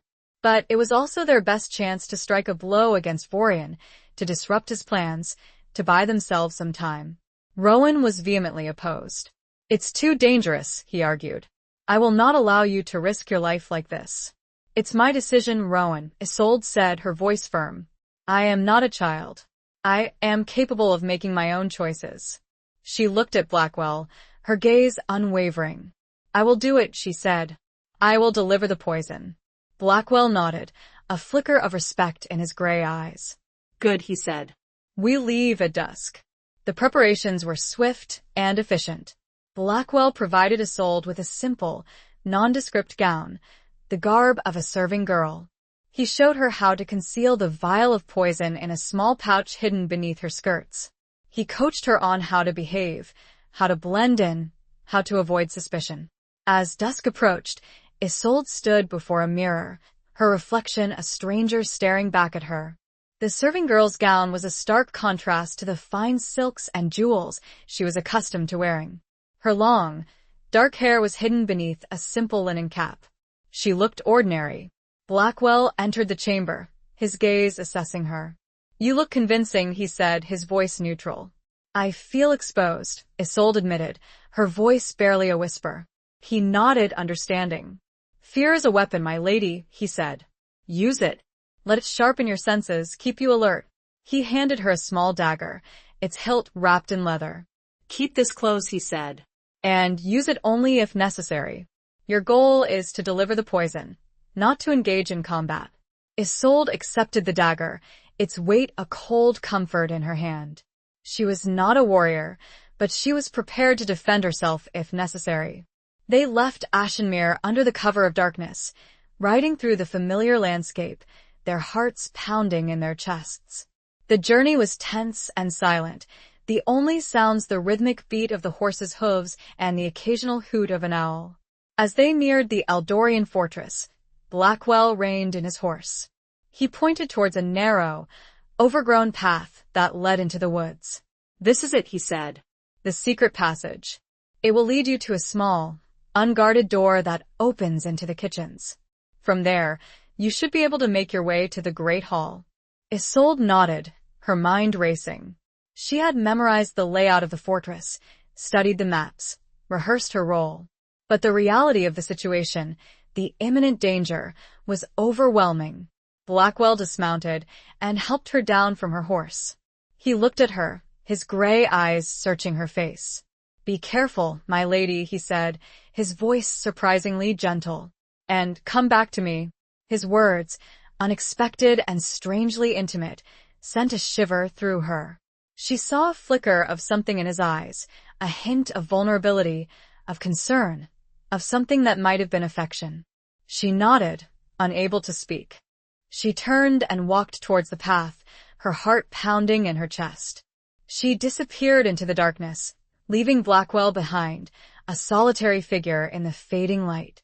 She could just barely feel the castle and the faint tugging sensation of the silver raven as she ventured ever further beyond the castle walls. Chapter 13. A Shattered Oath. The secret passage was narrow and claustrophobic, the air thick with the smell of damp earth and decaying leaves. Isolde moved slowly, carefully, her hand gripping the dagger, her senses on high alert. The darkness pressed in on her, amplifying every sound, every rustle of leaves, every creak of the ancient stones. She emerged from the passage into a small, dimly lit courtyard, adjacent to the kitchens. The sounds of clanging pots, sizzling meat, and the murmur of voices drifted through the open door. She took a deep breath, steeling herself for the next stage of her mission. She slipped through the door, blending in with the bustling activity of the kitchen. Servants rushed to and fro, carrying platters of food, pitchers of wine, their faces harried and preoccupied. No one paid her any attention, her simple garb and unassuming demeanor allowing her to pass unnoticed. She made her way through the kitchens, her eyes searching for the passage that would lead her to the great hall. She found it, a narrow corridor hidden behind a stack of barrels. She slipped through the opening, her heart pounding in her chest. The great hall was a scene of opulent revelry. Long tables laden with food and drinks stretched the length of the room. Torches flickered on the walls, casting a warm, inviting glow on the assembled guests. Lords and ladies, knights and squires, all dressed in their finest attire, feasted and drank, their laughter and conversation filling the air. And at the head of the table, seated on a raised dais, was Lord Vorian. He was a large man, his bulk accentuated by his richly embroidered robes. His face was flushed with wine, his eyes glinting with a mixture of amusement and cruelty. He was surrounded by his closest advisors, his loyal henchmen, their faces reflecting his own arrogance and disdain. Isolde felt a surge of hatred, a visceral revulsion for the man who had caused her family so much pain, who had threatened her home, her people, her very existence. She wanted to strike him down, to end his reign of terror, but she knew that she had to be patient, to wait for the right moment. She approached the table, carrying a pitcher of wine, her movements carefully rehearsed. She poured wine for the guests, her hand steady despite the tremor in her heart. She avoided eye contact, keeping her gaze lowered, her demeanor submissive and unassuming. As she neared Vorian, she felt a knot of tension tighten in her stomach. She could feel his gaze on her, assessing her, scrutinizing her. She had to be careful. One wrong move, one flicker of hesitation, and she would be exposed. She reached his goblet, her hand trembling slightly as she poured the wine. She added a few drops of the clear liquid from the vial hidden beneath her skirts, her movements swift and discreet. The poison dissolved instantly, leaving no trace. "You are new here," Vorian said, his voice a low rumble, his eyes fixed on her. Isolde kept her gaze lowered, her voice carefully modulated. "Yes, my lord," she replied. "I was brought in from one of the outlying villages." He grunted, his attention momentarily diverted by a jester who was performing a series of acrobatic feats. Isolde seized the opportunity, stepping back, melting into the crowd. She watched from a distance as Vorian raised his goblet, toasting his guests. He took a long swallow, draining the contents in one gulp. Isolde held her breath, her heart pounding in her chest. She waited, expecting him to collapse, to show some sign of the poison's effects. But he remained seated, his expression unchanged. He smiled, a cruel, knowing smile that sent a chill down Isolde's spine. He had known. He had anticipated her move. He had played her. "A valiant effort, my lady," he said, his voice amplified by the sudden silence that had fallen over the hall. "But you underestimate me." He gestured towards the guards, who immediately surrounded Isolde, their swords drawn. She was trapped. As she was dragged towards him, a commotion arose. Shouting, weapons drawn. Blackwell. He had followed her. Vorian's smile widened. "Ah, the Black Knight. It seems your wife is not the only one who underestimated me." Blackwell met Isolde's eyes, rage, but also something else. He broke his word. He swore to stay away, to let her do this. And yet, he was going to be captured, maybe killed, because he broke his oath. She didn't understand. She felt a mix of anger and devastation. Chapter 14. The Weight of Honor. The great hall erupted in chaos. Vorian's men, alerted to Blackwell's presence, converged on him, swords drawn. Isolde, held captive by two burly guards, watched in horror as Blackwell fought, his movements a blur of steel and fury. He was outnumbered, surrounded, but he fought with a ferocity that was both terrifying and awe-inspiring. He cut down one man, then another, his sword a whirlwind of death. But for every man he felled, two more took his place. He was slowly being overwhelmed, his strength waning, his movements becoming less fluid. Isolde struggled against her captors, her heart pounding in her chest. She had to do something, anything, to help him. But the guards held her fast, their grip tightening with each surge of resistance. "Let me go," she cried, her voice desperate. "He'll be killed." Vorian, seated on his dais, watched the spectacle with a cruel amusement. He raised a hand, silencing the clamor of the hall. "Enough," he commanded, his voice booming. "Bring him to me." Alive. The fighting subsided, leaving Blackwell surrounded, his chest heaving, his sword dripping with blood. He was wounded, a gash on his arm bleeding freely, but his eyes still burned with defiance. He was dragged before Vorian, his hands bound behind his back. He looked at Isolde, his gaze filled with a mixture of regret, anger, and something else, something that looked like apology.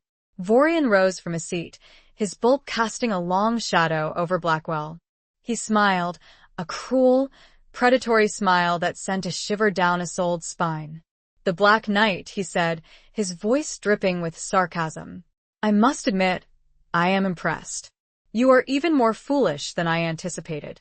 Blackwell remained silent, his gaze fixed on Vorian, his expression unreadable. "You broke your oath," Isolde said, her voice trembling with a mixture of anger and despair. "You promised you would stay away." Blackwell looked at her, his gray eyes filled with a pain that mirrored her own. "I could not let you face this alone," he said, his voice low and rough. "But you knew it was a trap," Isolde cried. "You knew he was expecting us." I hoped I could get to you in time," Blackwell said. "I underestimated him." Vorian chuckled, a deep, rumbling sound that echoed through the hall. "You both did," he said. "You thought you could outwit me? You thought you could play me for a fool?" He turned to Isolde, his eyes glinting with malice. "You, my lady, are a constant source of disappointment," he said. "First, you failed to poison me. Then, you bring your husband straight into my trap. You are as incompetent as you are beautiful." He gestured towards the guards. "Take them away," he commanded. "Lock them in the deepest dungeon. Let them rot." Isolde and Blackwell were dragged away, their pleas and protests ignored. They were thrown into a dark, damp cell, the heavy door clanging shut behind them, sealing their fate. The cell was small and cramped, the air thick with the stench of mildew and decay. A single, narrow window, high up on the wall, offered a sliver of moonlight, casting a faint, ethereal glow on the stone floor. Isolde sank to the ground, her body trembling, her mind reeling. She had failed. They had both failed. And now, they were trapped, facing a slow, agonizing death in Vorian's dungeon. Blackwell sat beside her, his back against the wall, his breathing heavy and labored. He was wounded, exhausted, and defeated. "I'm sorry, Isolde," he said, his voice barely a whisper. "I failed you." Isolde looked at him, her anger fading, replaced by a wave of sadness and understanding. She saw the pain in his eyes, the weight of his failure, the crushing burden of his broken oath. "You tried to protect me," she said, her voice soft. "That's all that matters." He shook his head, his expression filled with self-reproach. "I should have listened to you," he said. "I should have trusted your judgment. My pride, my arrogance, it blinded me." "We all make mistakes, Blackwell," Isolde said. "We are all flawed." She reached out, her hand gently touching his arm. She felt the warmth of his skin beneath her fingertips, the subtle tremor in his muscles. "We're in this together," she said. "We'll face it together." He looked at her, his gray eyes searching her face. He saw the strength in her gaze, the unwavering loyalty, the resilience that had surprised him from the very beginning. "You are remarkable, Isolde," he said, his voice filled with a mixture of admiration and awe. "You're nothing like I expected." "And you," Isolde said, a faint smile touching her lips, "are far more complicated than I imagined." They sat in silence for a long moment, the only sound the faint drip of water from the ceiling and the distant murmur of the fortress above them. The weight of their predicament pressed down on them, but in that shared moment of vulnerability, of understanding, a new kind of bond was forged, a bond that transcended the circumstances of their capture, the terms of their marriage, the weight of their pasts. It was the weight of an unlikely honor that held them together, where words would not. Chapter 15. Scars of the Heart. The dungeon was a cold, unforgiving place. The air was damp and heavy, carrying the stench of decay and despair. The silence was broken only by the occasional drip of water, the scurrying of rats, and the distant moans of other prisoners. Time seemed to lose all meaning, the days and nights blurring into an indistinguishable haze of darkness and suffering. Isolde and Blackwell huddled together for warmth, their bodies pressed close, their shared captivity forging a bond that transcended their initial animosity and mistrust. They spoke little, their conversations hushed and infrequent, their words carefully chosen to avoid attracting the attention of the guards. They shared their meager rations of bread and water, their hands often brushing in the darkness, a fleeting contact that sent an unexpected shiver through Isolde. She found herself studying Blackwell in the dim light, tracing the lines of his face, the scars that marked his body, each a silent testament to a past filled with violence and pain. She learned more about him in those days of shared captivity than she had in all the weeks of their strained alliance. He spoke of his childhood, of his father's brutal training, of his forced participation in endless wars and bloody conflicts. He spoke of Lyra, the woman he had loved and lost, the woman who had shown him a glimpse of a different life, a life beyond the sword and the battlefield. He spoke of his regrets, of the choices he had made, of the path he had chosen, a path that had led him to this dark, desolate place. He spoke without self-pity, without excuses, his voice raw and honest, his emotions laid bare. And Isolde, in turn, shared her own fears, her own doubts, her own regrets. She spoke of her longing for a life of peace and stability, of her desire to protect her people, of her struggle to reconcile her duty with her own desires.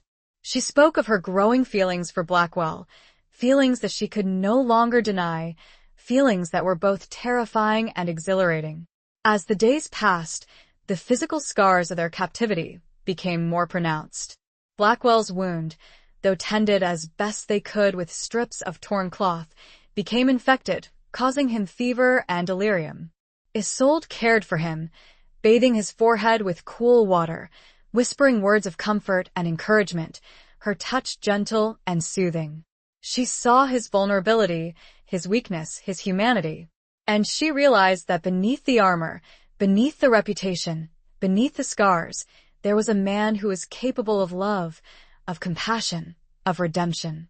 One night, as Blackwell lay shivering in her arms, his fever raging, he reached out, his hand grasping hers with a surprising strength. "Isolde," he whispered, his voice hoarse and strained. I don't want to die here." Isolde held his hand tightly, her heart aching for him. "You won't," she said, her voice firm and resolute. "I won't let you." "I've wasted my life," he continued, his eyes glazed with fever. "I've been a fool, a weapon, a monster." "You are not a monster, Blackwell," Isolde said, her voice filled with a fierce conviction. "You are a man, a good man who has made mistakes. But you can change. You can be better." He looked at her, his gray eyes searching her face, his gaze filled with a desperate hope. Do you believe that?" he asked. Isolde nodded, tears welling up in her eyes. "I do," she said. "I believe in you." He smiled then, a weak, fleeting smile that touched her heart. He closed his eyes, his breathing becoming more regular, his fever slowly subsiding. Isolde held him close, her body wrapped around his, protecting him, shielding him from the cold, the darkness, the despair. She stayed awake all night, watching over him, her love for him growing stronger with each passing hour. She finally knew. She had loved him since the start, but the circumstances. She had loved his strength, his honor, and now, most of all, his vulnerability. As the first faint rays of dawn filtered through the narrow window, casting a pale, ethereal glow on the stone walls, Isolde knew that she would do anything to save him, to protect him, to give him a second chance at life. A life with her. She just needed to find a way out for both of them. She examined the walls again, as she had 100 times. But this time, something was different. A small stone, almost invisible, seemed loose. Chapter 16. The Wolf's Howl. The loose stone was a revelation, a tiny spark of hope in the overwhelming darkness of their despair. Isolde worked tirelessly, her fingers raw and bleeding, using a small piece of metal she had managed to break off from Blackwell's damaged armor. She chipped away at the mortar, loosening the stone, her movements slow and painstaking, her ears straining for any sound of approaching guards.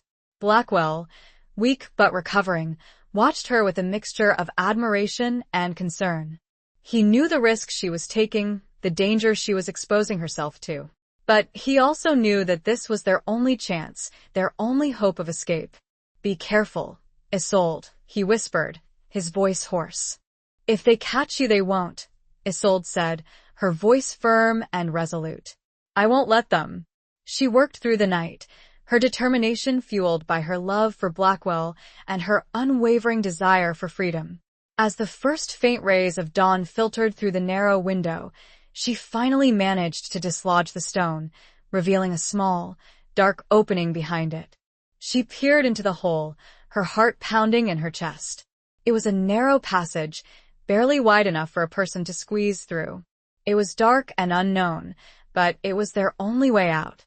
It's a passage," she whispered, her voice filled with a mixture of excitement and trepidation. "I think it leads to the old catacombs."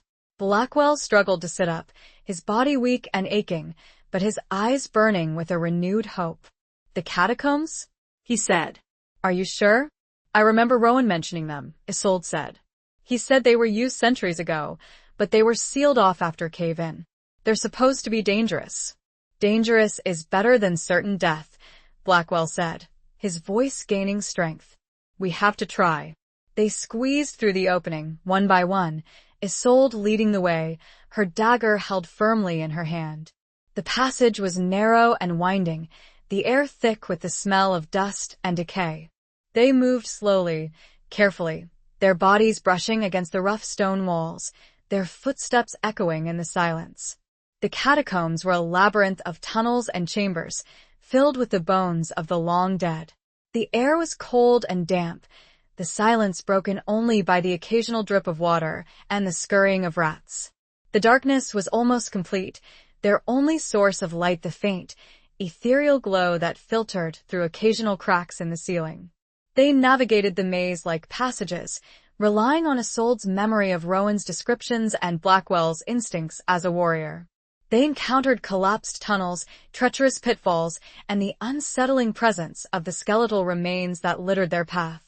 As they moved deeper into the catacombs, they heard a sound, a faint, mournful howl that echoed through the tunnels. It was a sound that sent a shiver down Isolde's spine, a sound that spoke of wildness, of danger, of something untamed. "What was that?" Isolde whispered, her voice trembling. Blackwell stopped, his hand on her arm, his senses on high alert. "A wolf," he said, his voice low and cautious. "There must be a way out, a way to the surface nearby." The howl came again, closer this time, followed by the sounds of movement, of something large and powerful approaching. They pressed on, their pace quickening, their hearts pounding in their chests. They rounded a corner and found themselves in a large, open chamber. And there, in the center of the chamber, bathed in a shaft of moonlight that filtered through a hole in the ceiling, was a wolf. It was a magnificent creature, its fur a silvery gray, its eyes glowing with an eerie intensity. It stood over the body of a recently killed deer, its teeth bared, its growl a low, menacing rumble. Isolde and Blackwell froze, their weapons drawn, their bodies tense and ready. They were trapped, cornered, facing a creature that was both beautiful and terrifying. The wolf looked at them, its gaze assessing, its instincts honed by years of survival in the wild. It was not afraid, but it was also not immediately aggressive. It seemed to be curious. Blackwell lowered his sword slightly, his gaze fixed on the wolf. "We don't want to fight you," he said, his voice calm and measured. "We just want to get out of here." The wolf tilted its head, as if considering his words. It took a step forward, its growl softening slightly. Isolde, remembering the stories she had heard as a child, of wolves being guided by spirits, of their connection to the ancient ways, felt a flicker of hope. "We need your help," she said, her voice soft and pleading. "We need to find a way out. Can you show us the way?" The wolf looked at her, its eyes seeming to penetrate her very soul. It let out a soft whimper, then turned and began to walk towards a narrow opening in the far wall of the chamber. Isolde and Blackwell exchanged a glance, a mixture of disbelief and hope in their eyes. They followed the wolf, their footsteps echoing in the silence, their hearts filled with a cautious optimism. The wolf led them through a series of tunnels, its movements sure and confident. It seemed to know the way, navigating the maze like passages with an uncanny instinct. Finally, after what seemed like an eternity, they saw a faint glimmer of light ahead. They reached the end of the tunnel, emerging into a small, hidden clearing, bathed in the soft glow of the rising sun. They were free, outside, Alive. The wolf stood at the edge of the clearing, looking at them, its eyes filled with a knowing wisdom. It let out a final, mournful howl, a farewell salute, then turned and disappeared into the forest. Isolde watched as it left, feeling the echo in her soul. Chapter 17. In the Lion's Denver, the escape from the catacombs was only the beginning. They were still deep within Eldorian territory, surrounded by enemies, with a long and dangerous journey ahead of them. They were weak, wounded, and without supplies, but they were alive, and they were together. They made their way through the dense forest, avoiding the main roads, sticking to the shadows, their movements slow and cautious. Blackwell, despite his weakened condition, used his skills as a warrior to guide them, his instincts honed by years of experience in hostile territory. Isolde, drawing on her knowledge of the local terrain and her innate resilience, supported him, her determination fueled by her love for him and her unwavering desire to return home. They found a small, hidden stream where they drank deeply, washed their wounds, and rested for a few precious hours. They shared the last of their meager rations, their hands brushing as they divided the food, a silent acknowledgement of their growing bond. As they rested, they planned their next move. They knew that they could not return to Ashimir directly. Vorian would be expecting them, his forces undoubtedly patrolling the borders, searching for any sign of their escape. "We need to find allies," Isolde said, her voice thoughtful. "Someone who can help us, who can provide us with supplies and support." Blackwell nodded, his gaze fixed on the distant horizon. "There's a small, independent barony to the north," he said. "Lord Gareth of Oakhaven. He's always been wary of Vorian's ambition. He might be willing to help us. But it's a long journey," Isolde said, her voice filled with concern. "And dangerous. We're in no condition to travel that far." "We have no choice," Blackwell said, his voice firm. "It's our only hope."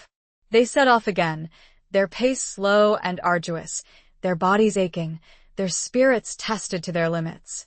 They faced numerous challenges, evading patrols, foraging for food, enduring the cold nights and the scorching days. But through it all, they supported each other, their love for one another growing stronger with each passing day.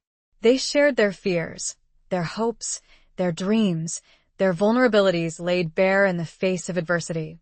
Finally, after days of relentless travel, they reached the borders of Oakhaven. They were exhausted, wounded, and near starvation, but they had made it.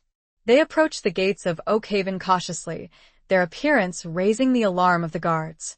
They were questioned, scrutinized, their story met with suspicion. But Isolde, using her noble bearing and her persuasive words, managed to convince the guards to let them speak with Lord Gareth. Lord Gareth was a grizzled old warrior, his face etched with the lines of countless battles, his eyes sharp and intelligent.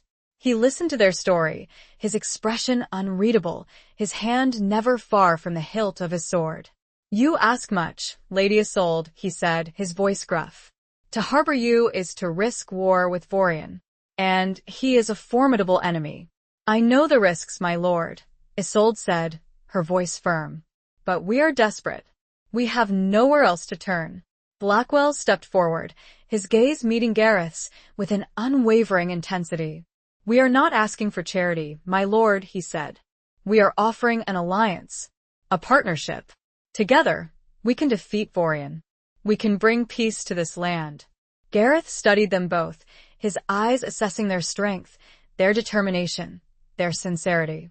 He saw the love that bound them together, the unwavering loyalty, the resilience that had allowed them to survive against all odds.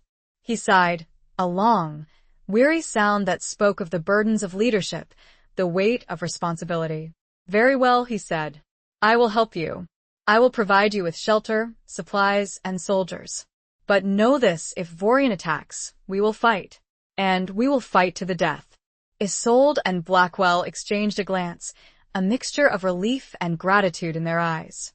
They had found an ally, a sanctuary, a chance to rebuild, to regroup, to prepare for the final confrontation with Vorian. They were in the lion's den, and they were prepared to fight. The question was Rowan safe? And could they trust Gareth fully? Chapter 18. A Tapestry of Truth. Oakhaven provided a much-needed respite. Isolde and Blackwell were given comfortable quarters, their wounds tended by skilled healers, their bodies nourished with wholesome food. They spent their days recovering their strength, planning their strategy, and forging a closer bond with Lord Gareth and his people.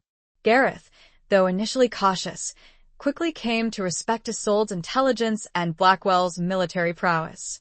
He saw in them not just desperate fugitives, but potential allies, leaders who could help him protect his own barony from Vorian's encroaching ambition. He shared his knowledge of the region, his insights into Vorian's strengths and weaknesses, his concerns about the growing instability of the northern territories. He revealed that he had long suspected Vorian of treachery, of plotting to overthrow the king and establish his own dominion. "Vorian is a serpent," Gareth said, his voice filled with disgust. "He is cunning, ruthless, and utterly without honor. He must be stopped." Isolde and Blackwell agreed. They knew that Vorian was a threat not just to Ashenmere, but to the entire realm. They had to find a way to defeat him, to expose his treachery, to restore peace and stability. They spent hours poring over maps, discussing strategies, debating the best course of action. Blackwell, with his military experience, advocated for a direct assault on Eldoria, a swift and decisive strike that would cripple Vorian's forces. Isolde, however, argued for a more subtle approach. She believed that they needed to gather more information, to uncover evidence of Vorian's treachery, to turn his allies against him. "We need to fight him with more than just swords," she said. "We need to fight him with truth. We need to expose him for what he is." Gareth, intrigued by Isolde's perspective, suggested a different approach. "There's an old monastery," he said, "high in the mountains. The monks there are known for their wisdom, their knowledge of ancient lore, their neutrality. They might have information that could help us." The monastery, known as the Silent Sanctuary, was a remote and secluded place, inhabited by monks who had vowed to renounce the world and dedicate their lives to prayer and contemplation. They were renowned for their vast library, their collection of ancient texts, their knowledge of secrets that had been lost to the outside world. Isolde, remembering the stories she had heard as a child, of the monks' wisdom and their ability to see beyond the veil of illusion, felt a flicker of hope. "It's a long shot," she said. "But it might be worth a try. They might have some piece of information that could help us expose Vorian's treachery." Blackwell, though skeptical of relying on monks and ancient texts, agreed to accompany Isolde on the journey to the Silent Sanctuary. He knew that they needed every advantage they could get, every possible edge in their fight against Vorian. They set off the next morning, accompanied by a small escort of Gareth's most trusted soldiers. The journey was arduous, the mountain paths treacherous, the air thin and cold. But Isolde and Blackwell pressed on, their determination fueled by their shared purpose and their growing love for one another. As they neared the monastery, they were met by a group of monks, their faces serene and impassive, their eyes filled with a quiet wisdom. They were led into the sanctuary, a place of peace and tranquility, a stark contrast to the turmoil and violence of the outside world. They were brought before the abbot, a frail old man with a long white beard and eyes that seemed to see into their very souls. He listened to their story, his expression unreadable, his silence profound. "We seek knowledge, abbot," Isolde said, her voice respectful. "We seek information that can help us expose the treachery of Lord Vorian." The abbot nodded slowly, his gaze fixed on Isolde. "Knowledge is a powerful weapon, my child," he said, his voice soft and gentle. "But it must be used wisely. It can be a source of light, or a source of darkness." He led them to the library, a vast chamber filled with shelves upon shelves of ancient books and scrolls. The air was thick with the scent of parchment and incense, the silence broken only by the faint rustle of pages. "Search," the abbot said, "and may you find what you seek." Isolde and Blackwell spent days poring over the ancient texts, searching for any mention of Vorian, any clue that might reveal his treachery. They discovered forgotten histories, obscure prophecies, and hidden accounts of past betrayals. And slowly after searching, they find it. An old treaty, showing that Vorian's family line was illegitimate, installed via betrayal centuries ago. The very root of his power, a lie. As they worked, they spoke of their lives, their hopes, their dreams. They shared their fears, their doubts, their growing love for one another. The shared quest, the intellectual intimacy, deepened their bond, weaving a tapestry of truth between them. They found a hidden passage, and within, a tapestry showing the truth of Vorian's lineage. A serpent, wrapped around a dying tree, a symbol of his treachery.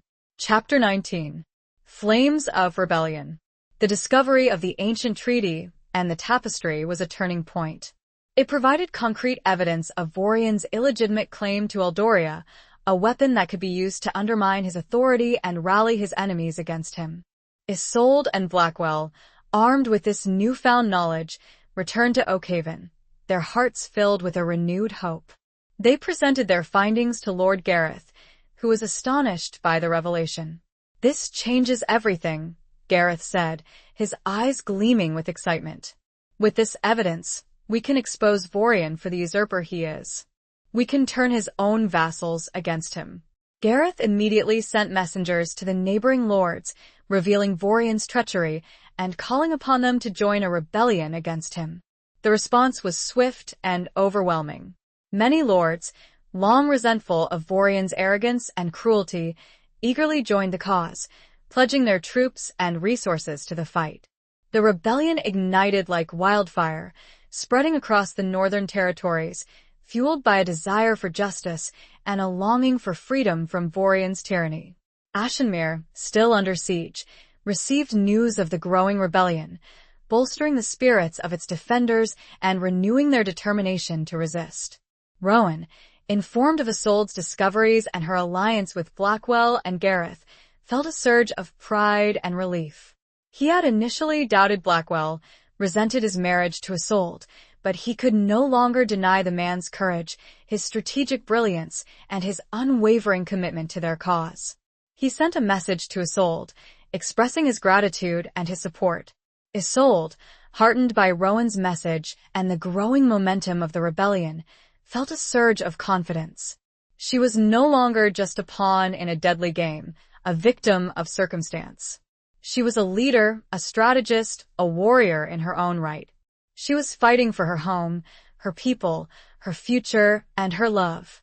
Blackwell, witnessing Isolde's transformation, felt a profound sense of admiration and respect. He had initially sought Ashenmere for its strategic value, its power, its resources. But he had found something far more valuable, something that he had never expected.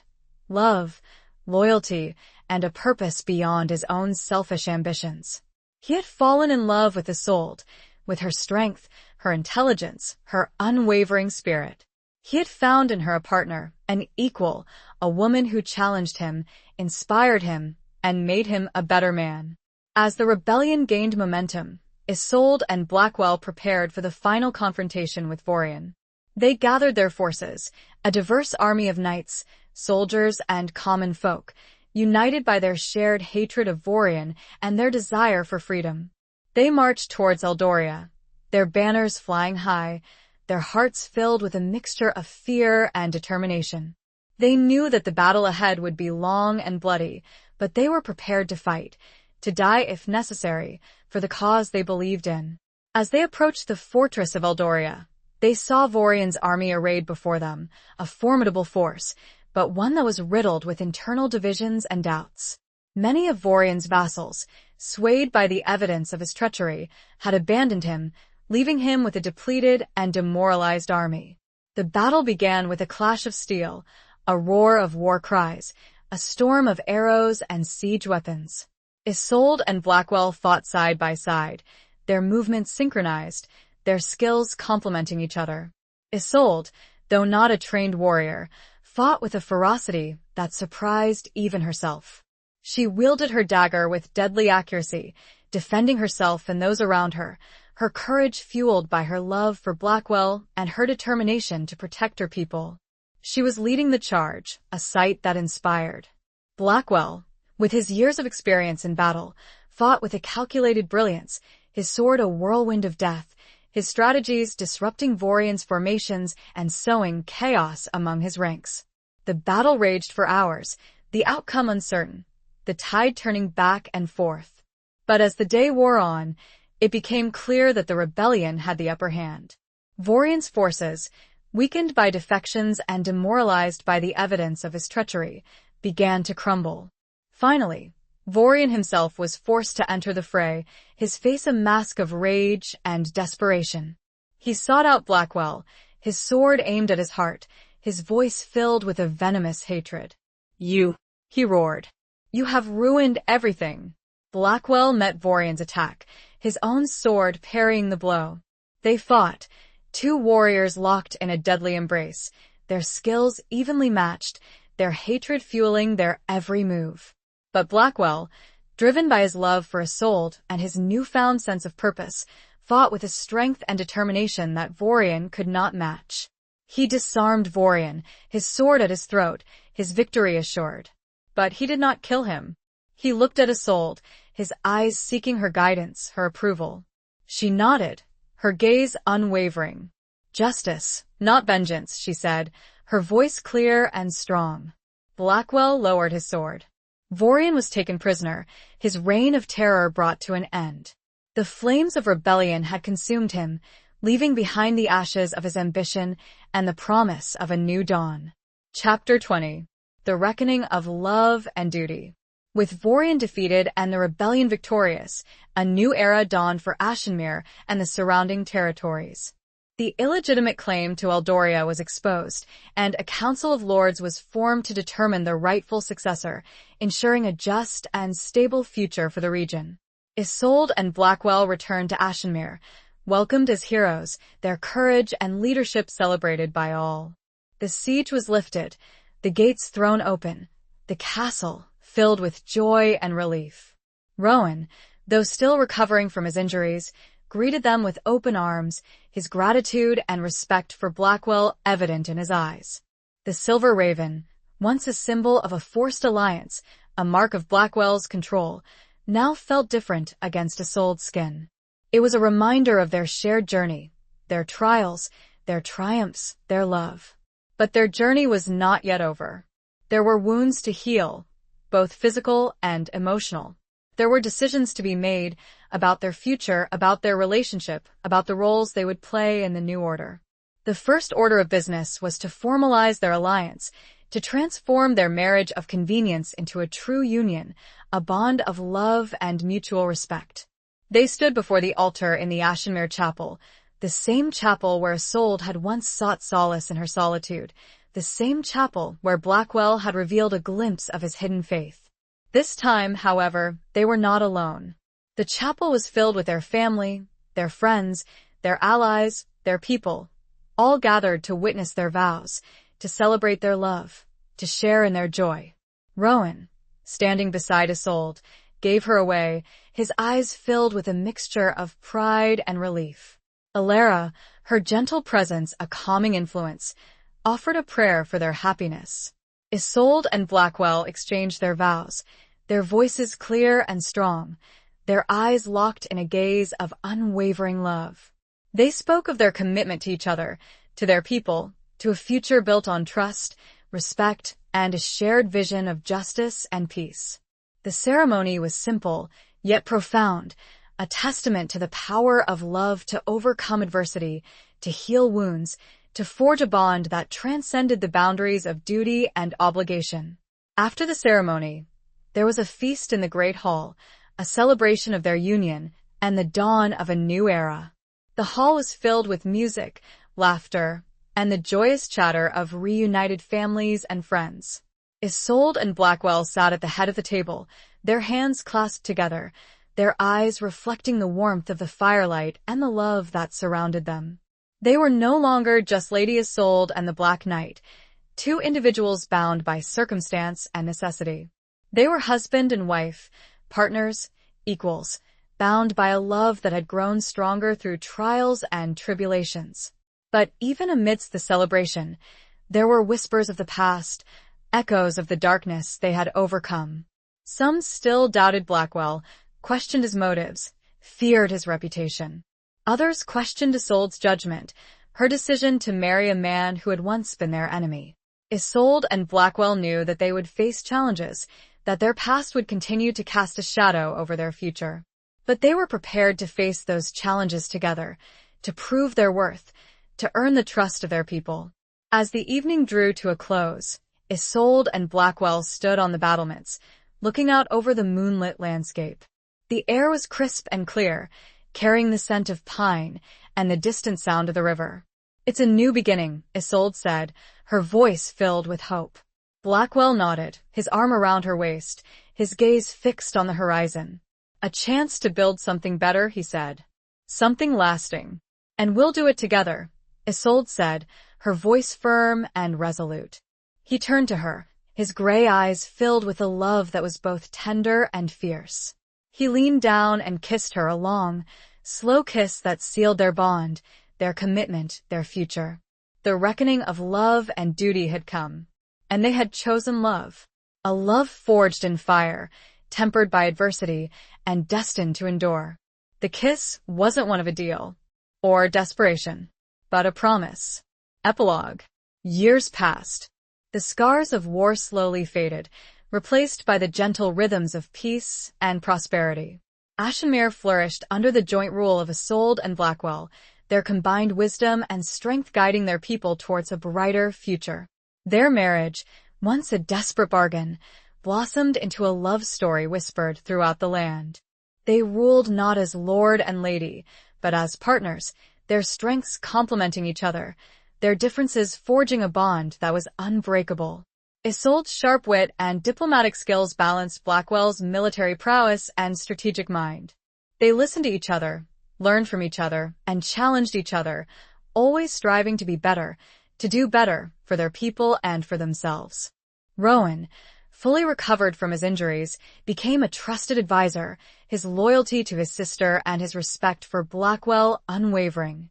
He found love himself, marrying a noblewoman from a neighboring barony, strengthening the alliances that had been forged during the rebellion. Alara, her gentle spirit a constant source of comfort and inspiration, remained at Ashenmere, tending to the sick and the poor, her faith a beacon of hope for all. She never married, choosing instead to dedicate her life to serving others, her quiet strength a testament to the power of compassion. Lord Gareth of Oakhaven became a close ally, his barony a steadfast partner in maintaining peace and stability in the region. The alliance forged in desperation had blossomed into a lasting friendship, built on mutual respect and a shared commitment to justice.